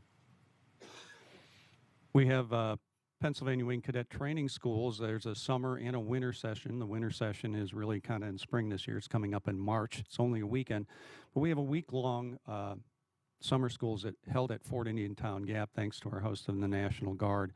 And it involves different schools of basic cadet encampment for the youngest, leadership development for our intermediate or NCO cadets, a regional cadet officers school for those who are getting up in the ranks, and then a National Honor Guard Academy, plus our STEM Academy. We do have it's in its third year now. That's exclusive to Pennsylvania Wing, which actually we do fund part of that out of the funds that you provide us for training for our cadets. And again, that helps go back to the cyber training and that's coming up down the road. And we'll see if this video works. There it goes.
That's the kind of music you get when you ask cadets to put together a video.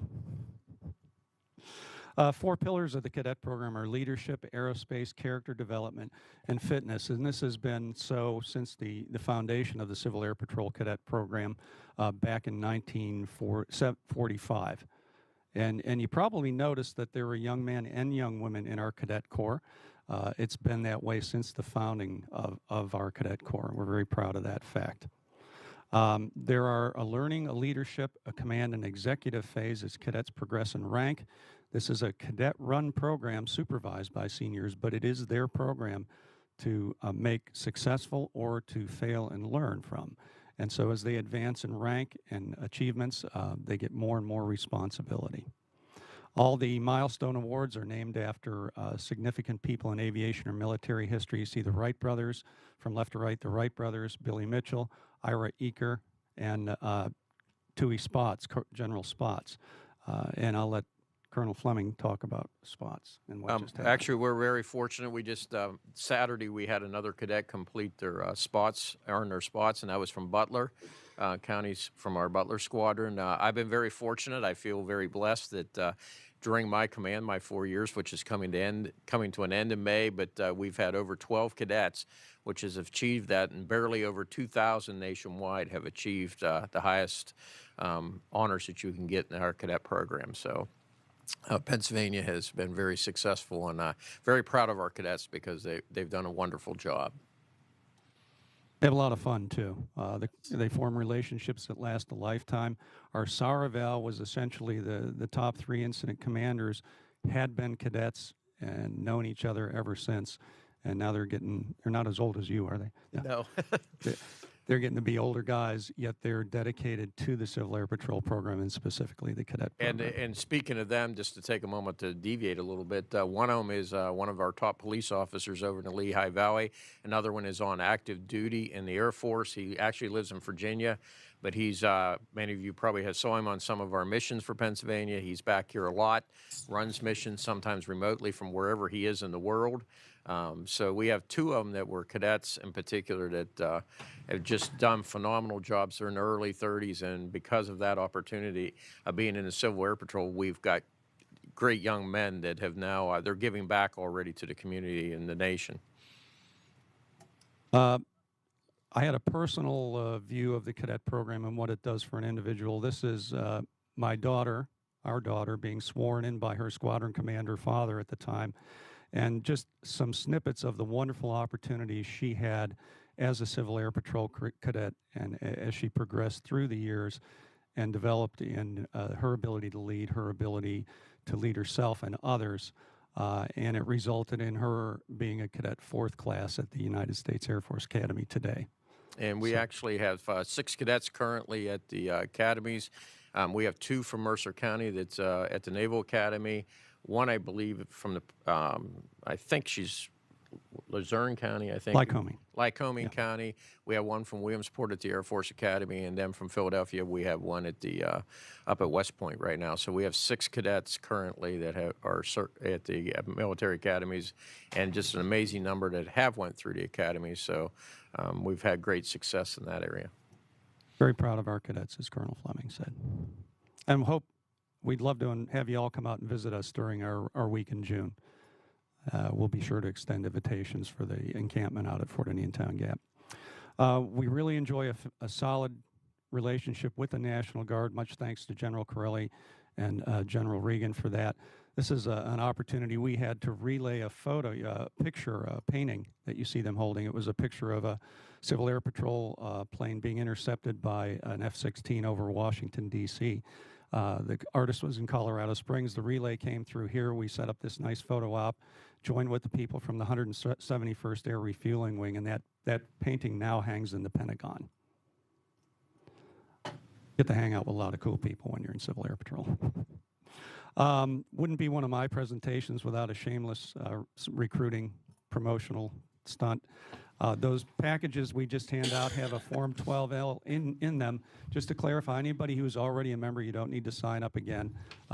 But key staff members and those who aren't members, we hope you'll join and support us. We really appreciate all the support we get here from the General Assembly, from this committee too. Just a quick overview of how we spend that state of appropriation of $100,000 for the past few years. 80% of it goes towards training our members. And we're talking about different training events for cadets and seniors, training events for emergency services all over the state.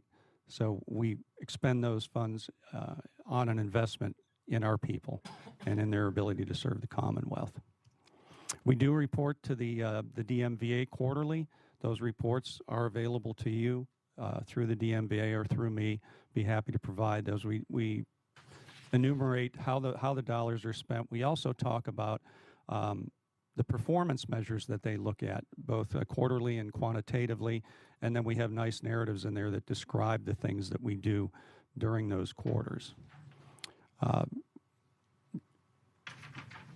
Through the Senate, we just had a bill introduced. This is the 3rd session that it's came up either through the House or Senate, and we're hoping that maybe the 3rd time's the charm. We're hoping that we can get across the finish line, and we appreciate all your support that you've all offered us in the past.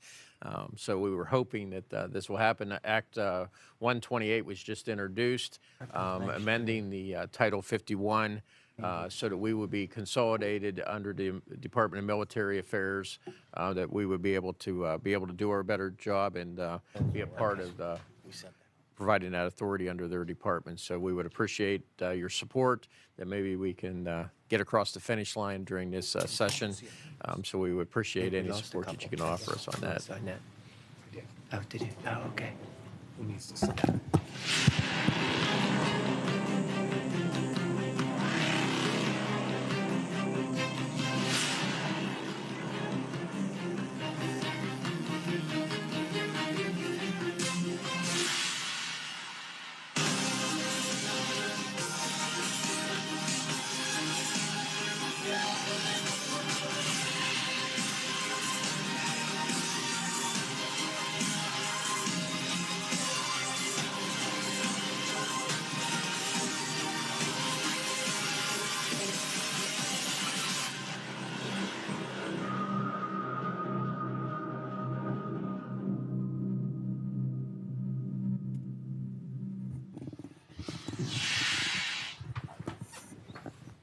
And that's all we have.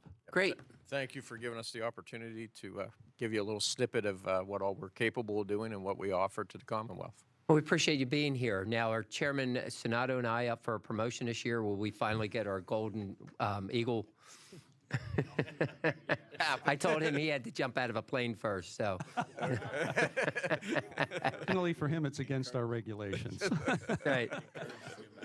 Yes, I would encourage all the new members to fill out that application, get it in. You'll love the involvement that we have with the Civil Air Patrol. It's really a great group, and you are up here quite a bit. We see you in quite a few days. Congratulations on this. Is the first year, I think, in 7 years that your appropriation wasn't zeroed out by the governor, right? Delighted to see We've that. had Thank you, Mr. we've had Chairman. many discussions and fights over just trying to keep an appropriations in there, and hopefully it'll stay there. I promise you, we'll do everything we can to keep it. You know, if we can get you more, we'll do that. But right now, the main thing is just keeping what you have and not during the budget negotiation, make sure that this doesn't get changed at all. So, you know, Thank you. I And we think we're- communicate all the time with our members about the perennial support we get here. And thank you all very much for that, Mr. Chairman. Thank You're you. welcome.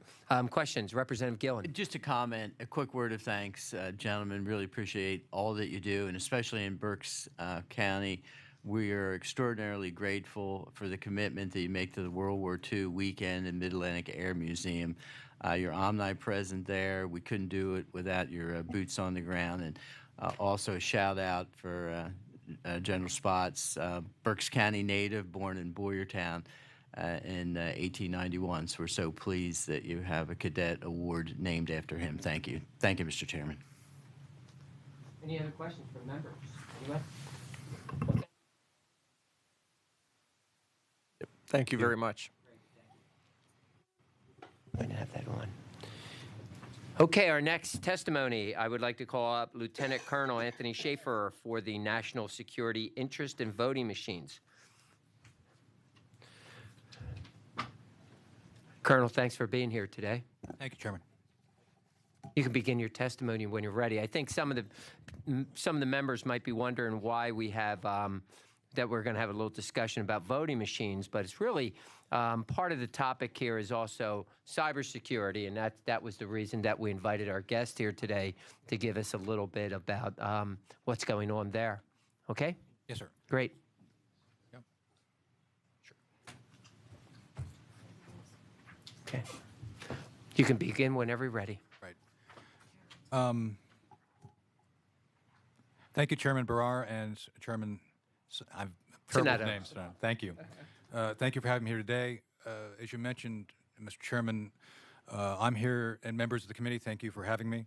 I'm here today to actually help walk through some of the national security implications and interests regarding voter security and the current vulnerabilities within some voting machines. And there's cyber components, there's threat components, there's a number of things. So I believe you all have copies of my testimony, so I'll begin reading it right now. No, I'm just joking about that. I'm not going to read it for you. So what I'd like to do is take you through the high points of this and talk a little about why this is important, what it means to Pennsylvania, what it means to the nation, and what I'd like you to consider working on as a partnership with federal authorities relating to ensuring that the election process, the systems in place, and the technology that is being used is secure. I've spent about 40 years doing a variety of things for the government, for the federal government in different forms. As an intelligence operations senior operations officer, I've been at the cutting edge of cyber operations since not the late 80s, when cyber first became an issue, when we started developing technology which could be used for purposes of both collection of intelligence as well as for purposes of operational influence. What we now know to be information operations, popularly known, has been the tool that we have used against foreign adversaries and challengers, as well as what we know now foreign adversaries and challengers have adapted the technology and used it against us. During my time, I've worked with pretty much every three-letter agency you can think of.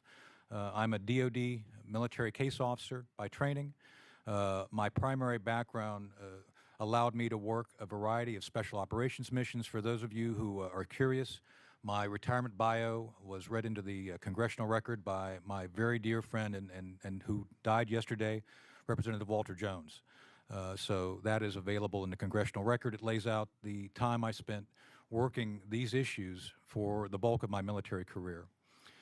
Currently, these issues are at the forefront of every discussion we have on national security. I work in partnership with the U.S. Army War College, Major General John Kim. I also work with other organizations such as the U.S. Marine Corps University. I currently advise multiple members of President Trump's cabinet on these sorts of issues. One of these has to be, specifically which overlaps with your issue, something called net-centric operations. The Pentagon, as you all know, has a huge digital enterprise which they use to run the Pentagon and everything in DoD on a daily basis. So this is something we look at regarding both the technology involved, the threats to that technology, the human access to those sorts of things, the insider threat, and how these things can come together to influence a system of systems in an adverse way to our own interests. So the two reasons I'm here today are simply to try to help inform you all of the issues that relate directly to Pennsylvania, to the things that we know relating to the technology that's currently being used for purposes of your voting public. And secondly, along that line, what we believe will be active and potentially severe threats which will be used against the United States and Pennsylvania to potentially upend the election results. These are grave matters that are going to be at the forefront of our discussions in the near future. The current administration, President Trump himself, has called for the use of paper ballots. He's actually penned editorials. I actually, full disclosure, I advised President Trump's campaign. I advised Trump 2020 as their military advisor. And in the variety of threat issues that both sides, both parties should be concerned about is this. The other issue which I'd like to talk about a little bit today is Governor Wolf's proposed budget to deal with this issue. At this point in time, the budget proposed by the governor is about $15 million. The reality is upwards of $150 million is probably the appropriate amount of money that should be spent on this issue. And I know that's a lot of money to ask for, but considering what we're talking about here regarding Pennsylvania, I think it's actually appropriate. And I'll walk through my thinking on that in a few minutes, and I'm sure you'll have questions on that. The reason that Pennsylvania is so important in this issue is because you all, for better or for worse, are at the cutting edge of this issue. There are a number of swing states which are going to be targeted, we know for a fact, in the next election cycle, the major national election cycle in 2020. This has been known to us by the intelligence community, where we understand a certain number of nation states have huge resources they're willing to devote to simply trying to do things to upend the election. Sometimes I think these resources are dedicated simply because they want to do something to interfere. Do they care about the outcome? Sometimes yes, sometimes no. But we do know that because of the issues we currently face here in Pennsylvania, you guys are going to be right at the top of that list of targets for these nations. The reason that we're concerned regarding Pennsylvania is the use right now of direct recording electronic systems, DRE systems. These electronic systems do not provide any written or permanent record. The information which is put into these systems it's transient. It's not something that lasts. It goes into a memory for a minute, it's transmitted and moves on. And we would argue that there's a number of vulnerabilities to these machines, which I will detail in a bit, that I think need to be of concern. The alternative to that is essentially the optical scan systems, which allow for a physical artifact, a piece of paper that a voter picks up, has the marks that they fill in, that is read, that is fed into what we believe to be a more secure system than the DRE systems which are currently in use for a number of reasons, which I'll walk through in a bit. And there's a physical artifact that then is that is retrievable and physically there for purposes of audit.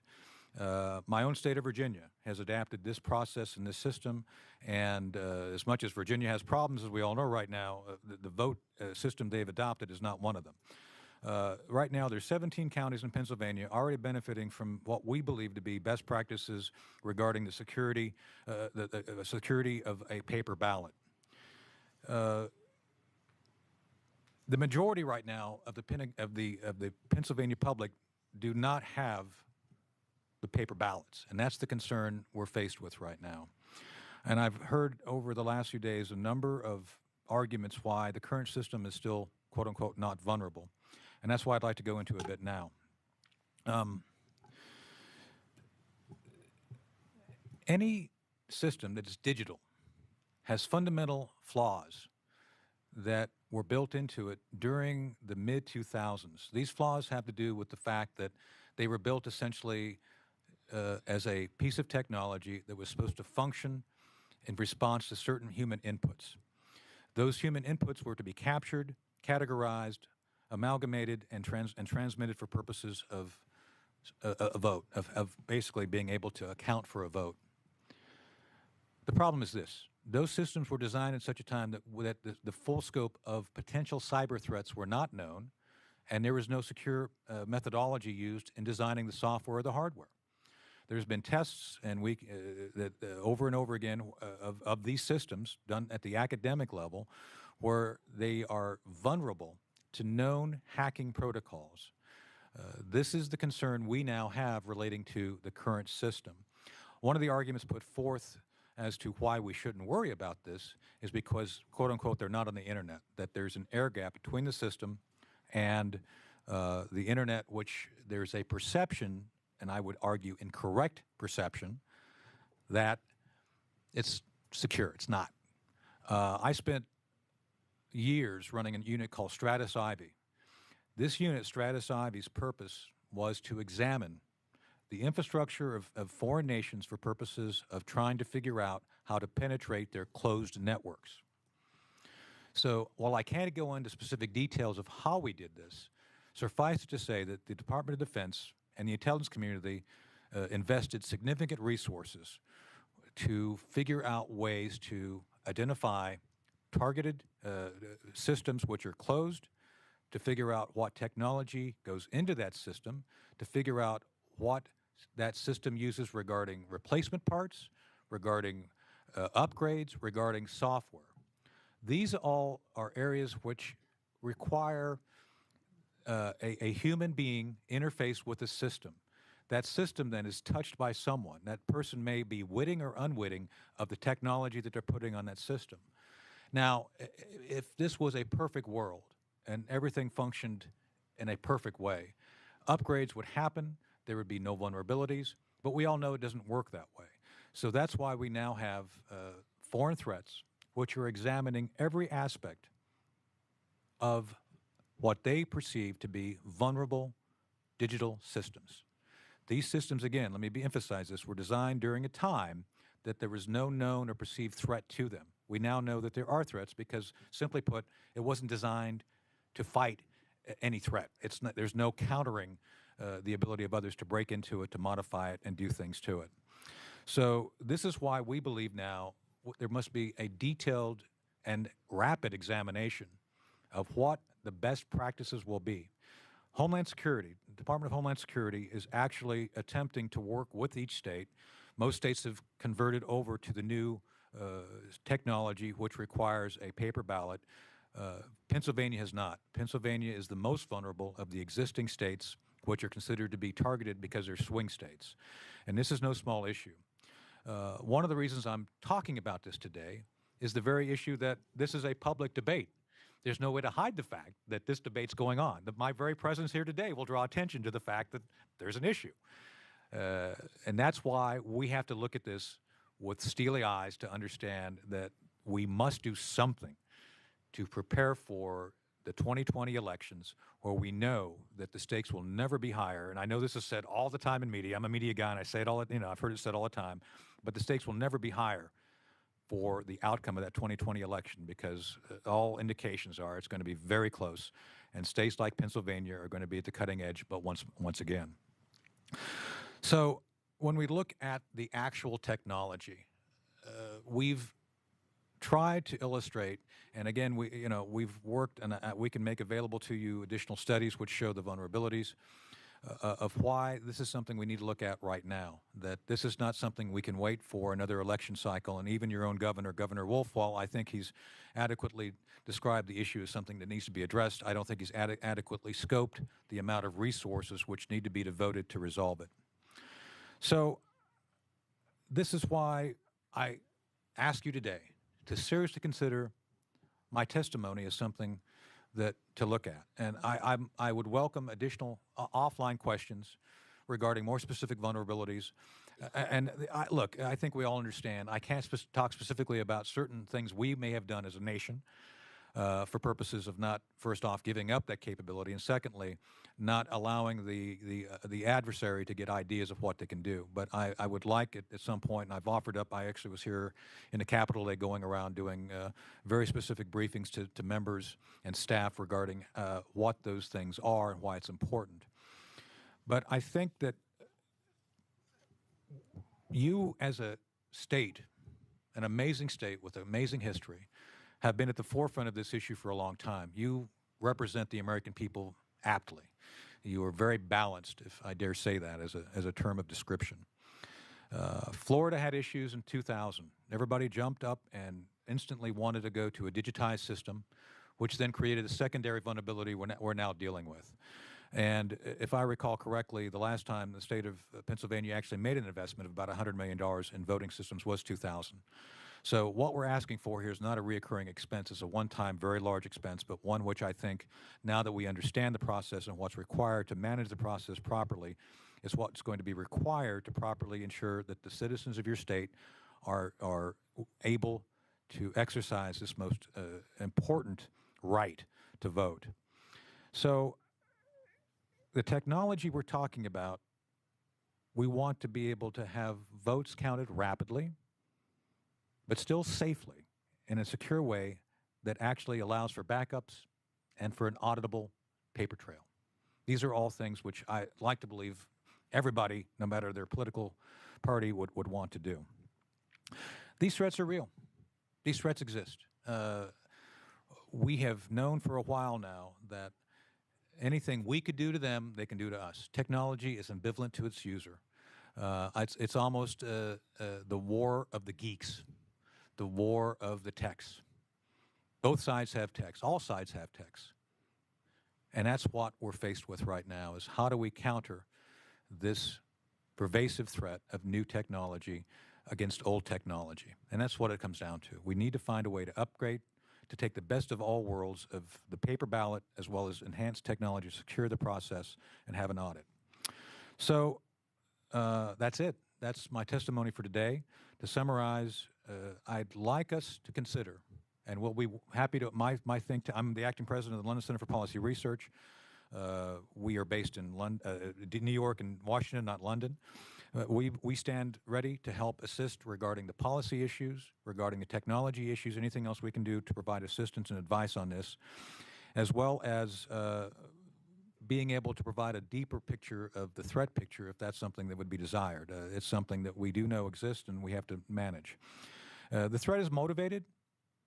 The threat is willing to do things, to upend the cart of apples just because they can. And let me say one thing to make a last comment on this. The very fact that this is a known vulnerability makes you all essentially, with bright neon lights, the biggest target out there to look at. This is a known issue. And even if the next election cycle comes and the threat doesn't actually do anything, they, because of their prior acts, could actually, using social media and other outlets, say, oh, we screwed with the election. That outcome you saw in Pennsylvania, you can't trust it. So the very fact of inaction, could be used as a point of departure for an adversary to say, oh, yeah, we screwed with it. Tell us we didn't. And then you see how our system would fall into that and roll into that. So the very perception of inaction could be used against us. So this is why it's a lose-lose if we do nothing. But there are things we can do and should do as a team. And, I wish I could tell you the feds are going to ride to the rescue on this. They're not. Look, I advise Mark Meadows as well as Tulsi Gabbard on this issue. And for whatever strange reason, the federal government has not been able to provide legislative relief, which would include funding, to help this. I think there'll be some funding, but not enough that's going to make a huge difference in the end. So this is where obviously you guys and gals, excuse me, are going to have to work through this very rapidly to figure out a path forward to make this work. So thank you for allowing me this time today to address this critical issue. Thank you for your testimony. Do any of the members have comments or questions? Okay, but you make a compelling argument. I think sometimes we in the legislature hope that this is such a complex problem that maybe somebody else will solve it for us, and I don't know if we feel we have the answers. I mean, the answers aren't just as easy as a backup paper machine. I think we saw, in previous elections, especially 2000, right.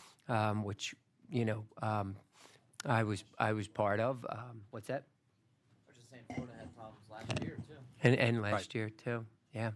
So I know this isn't going to be the first hearing we do on this. I think we need to do some follow-up on this.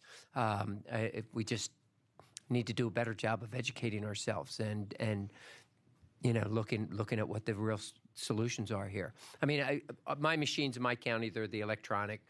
How would you, because they're not connected in any way to the internet, how would you change numbers on that? Great question.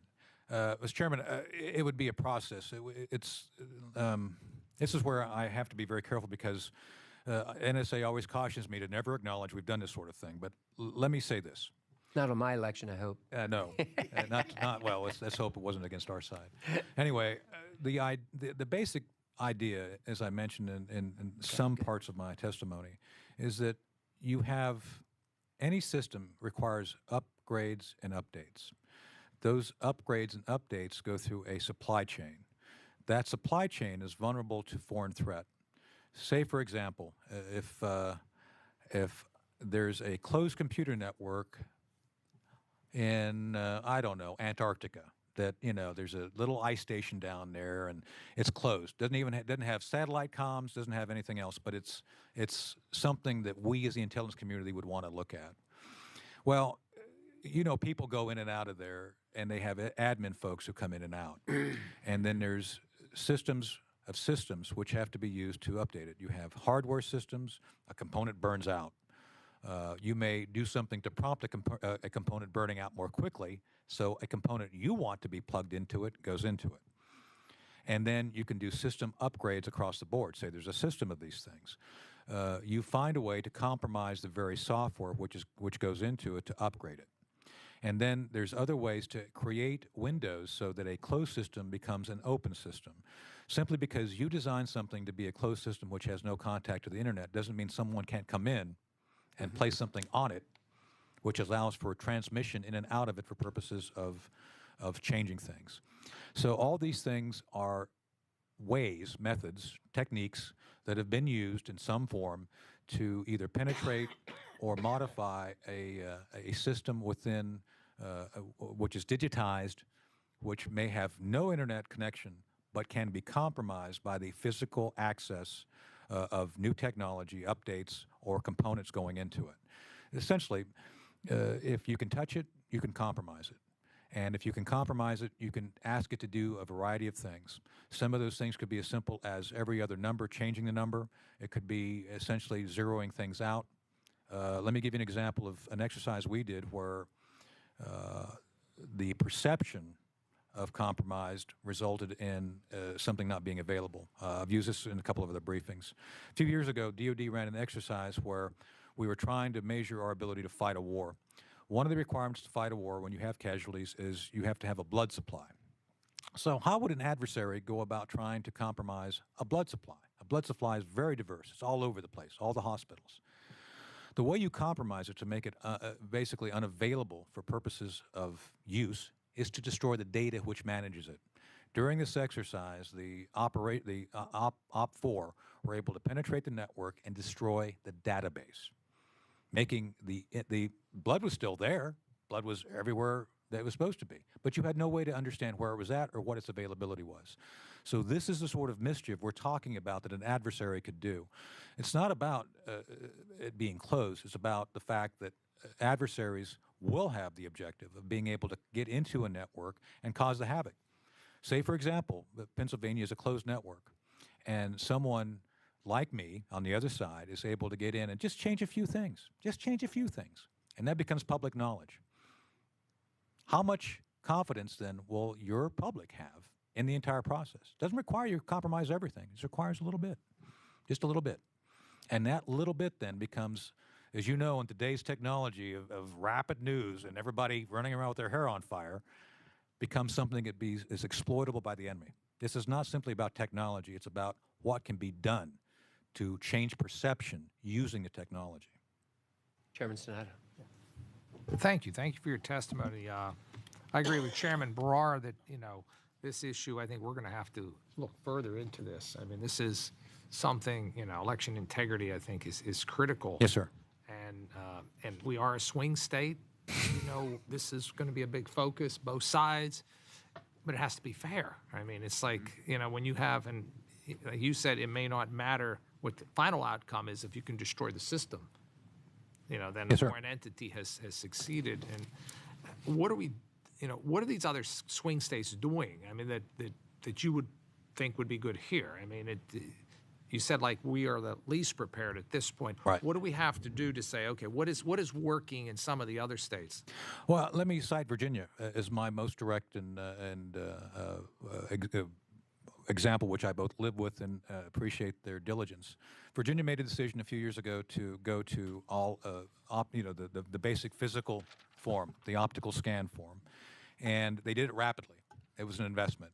I'd have to go back and find the stats, but it was done over a very short period of time once the Virginia decided this was a vulnerability. They are technically a swing state, although they went blue this last time. You can never really tell, especially with the current set of circumstance there. It's just kind of, you never can tell. So the idea is that every citizen in Virginia goes in, shows an ID. Once that ID is shown, you get a ballot. It's physical. That ballot then is put together, you fill it out in a small booth.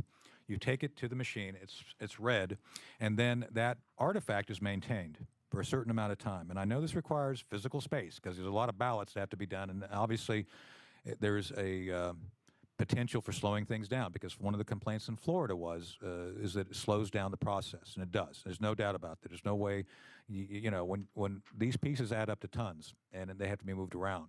But that's both good news and bad news. The good news is you have an auditable trail, and as long as you have good physical security, good election poll management, you can maintain that. And there's certain requirements that each state has done regarding best practices, regarding how they handle the physical retention of the paper ballots.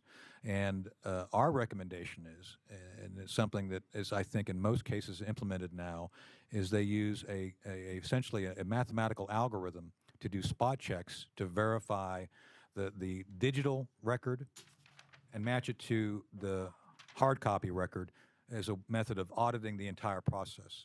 You can't do you can't do everything, but you can do spot checks to make sure that the process overall is working. And obviously with a physical ballot, you have the potential to go back and do a full recount, I think, arguably would be, especially with the optical reader, as efficient as any recount out there. When you say optical reader, yeah, I mean, in Lawrence County, they used to do the paper ballots, then they would put them through the scan right at the courthouse. Okay. Yes. Then we went to now where they're electronic and they have like the little cartridge that they put in. Okay. Now I am told they're going to go back to an optical scanner. Right. Because the optical scanner, again, is if it's properly done with the current, with new and more precise software protections that manage that system, allows you, again, the physical artifact of the election. That's the idea, is you have some ability to maintain a record of the vote. In the idea of simply having the electronic system, just pushing a button, that's it. you've done essentially a binary function. It's a 0 or 1. It basically puts something in a memory. That memory then is transmitted up the chain, and there's no artifact of that interface. Essentially, whatever you do, that one touch is all that is there. And we have found that there's ways to fairly easily manipulate the electronic systems because it's just zeros and ones. And if you can penetrate the database, you can essentially erase everybody's vote rapidly. And that's my point about the ability to essentially upend the whole election. Worst case, on election night, somehow someone penetrates the database and is able to not even modify it, but destroy it, basically erase it, because that's all you got. It's just essentially that interface, that vote is touched. That touch becomes a 0 or 1, whatever you want to call it. It's digital, and it goes into a database. It goes into a memory, and there's no physical artifact saying that there was ever a vote. And so, if you as an adversary can get into that database, you can destroy it or modify it. And that's what our concern is relating to the fact of these touch screen machines. All right. Hey, thank you so much. Yes, sir. We appreciate your testimony. And like I said, this is an important issue, and I think we're going to have to explore this further. Thank you. Any other members? I apologize. Thank you. I had to slip out for a moment, and I don't want to be redundant here. Is there an example of compromise or corruption in the Commonwealth of Pennsylvania and our voting machines and our procedures or anywhere in the United States? Let's just take this last cycle, for example. Yeah. At this point, there's been no known compromise that I'm aware of in Pennsylvania. That doesn't mean I've not had full access to all the voting records, so I don't know what everything has been done within Pennsylvania.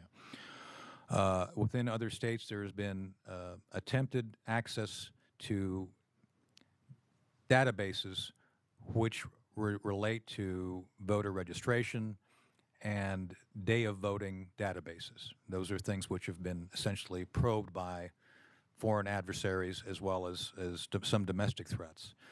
So we do know that the process itself has been a target. Relating to the systems that manage the voting process itself, there has been, again, no known penetration at this point of the other systems because most states have already converted out of the digital system I'm mentioning. Most people have already converted back to the paper ballot system, which is by design very secure and is not easily compromised. I'm not saying it can't be compromised. I'm saying that if you have a physical artifact, a paper trail, it's much easier to retain that information and bring it back on call. Mm-hmm. The digital system is vulnerable by the fact that it's digital and you can compromise it. There have been a number of tests, which I think we can make available to you some of the background on it, that a number of universities have run using these systems, these voting systems, to show the vulnerability. And they have taken and run essentially as what I call red team members, exercises where they are able to change the results in real time of voting. And this is where the concern is that while we have not seen at this point any compromise to that level, the method to compromise those technologies exists and is known to the adversary. Is it fair to say Virginia with their touch screen was kind of the worst of the worst? And could you quantify where we are in the taxonomy of security in our voting systems in Pennsylvania? Yeah, the 17 counties have had the optical system, I think, are well postured, and I think they should be considered for recertification as long as certain software protocols are examined and worked into. Virginia, look, maybe I'm biased, but I think Virginia did a yeoman's job of converting over rapidly to what they believed and what we believe is a more secure system of optical scanning with the audit system behind it. I'd have to go through, and I did not do the research today to go through a state-by-state examination, but obviously if we have more hearings on this, I'd be happy to come back and actually lay that out to the committee. Thank you very much. Yes, Thank you, sir. Mr. Chairman. Thank you. Anyone else? Questions? Colonel, thank you for your testimony today. We Thank you, appreciate sir. you coming out. Thank you, Chairman. Okay. Thank you. Take care. Night. Don't go anywhere yet, members. Okay. For the benefit of the members, tomorrow's meetings have been canceled. The Army War College, Colonel, the Army War College canceled because of snow. Can you believe that? I'll have a word with John Kim on Could that. you? I've been beating up on him all day because of it. So the Army War College in the morning has canceled, and so has the SR6 meeting. A lot of the people that were going to testify are part of their emergency management system in their counties and did not want to be away in case this is bad. So what we're doing with these meetings, we are going to reschedule them for the first week of April, 1st, 2nd, and possibly the 3rd, if you can keep those dates open. And before us, we will be doing the SR6 meeting. We will meet with PEMA, the Red Cross, the National Guard Association, and the DOD Office of Military Family Support. Okay, and we'll officially notify you as soon as we get these all carved in stone for you. Okay, and we are still meeting Wednesday. The PTSI meeting is still on for Wednesday. Okay, thank you, members. Okay, this meeting stands adjourned.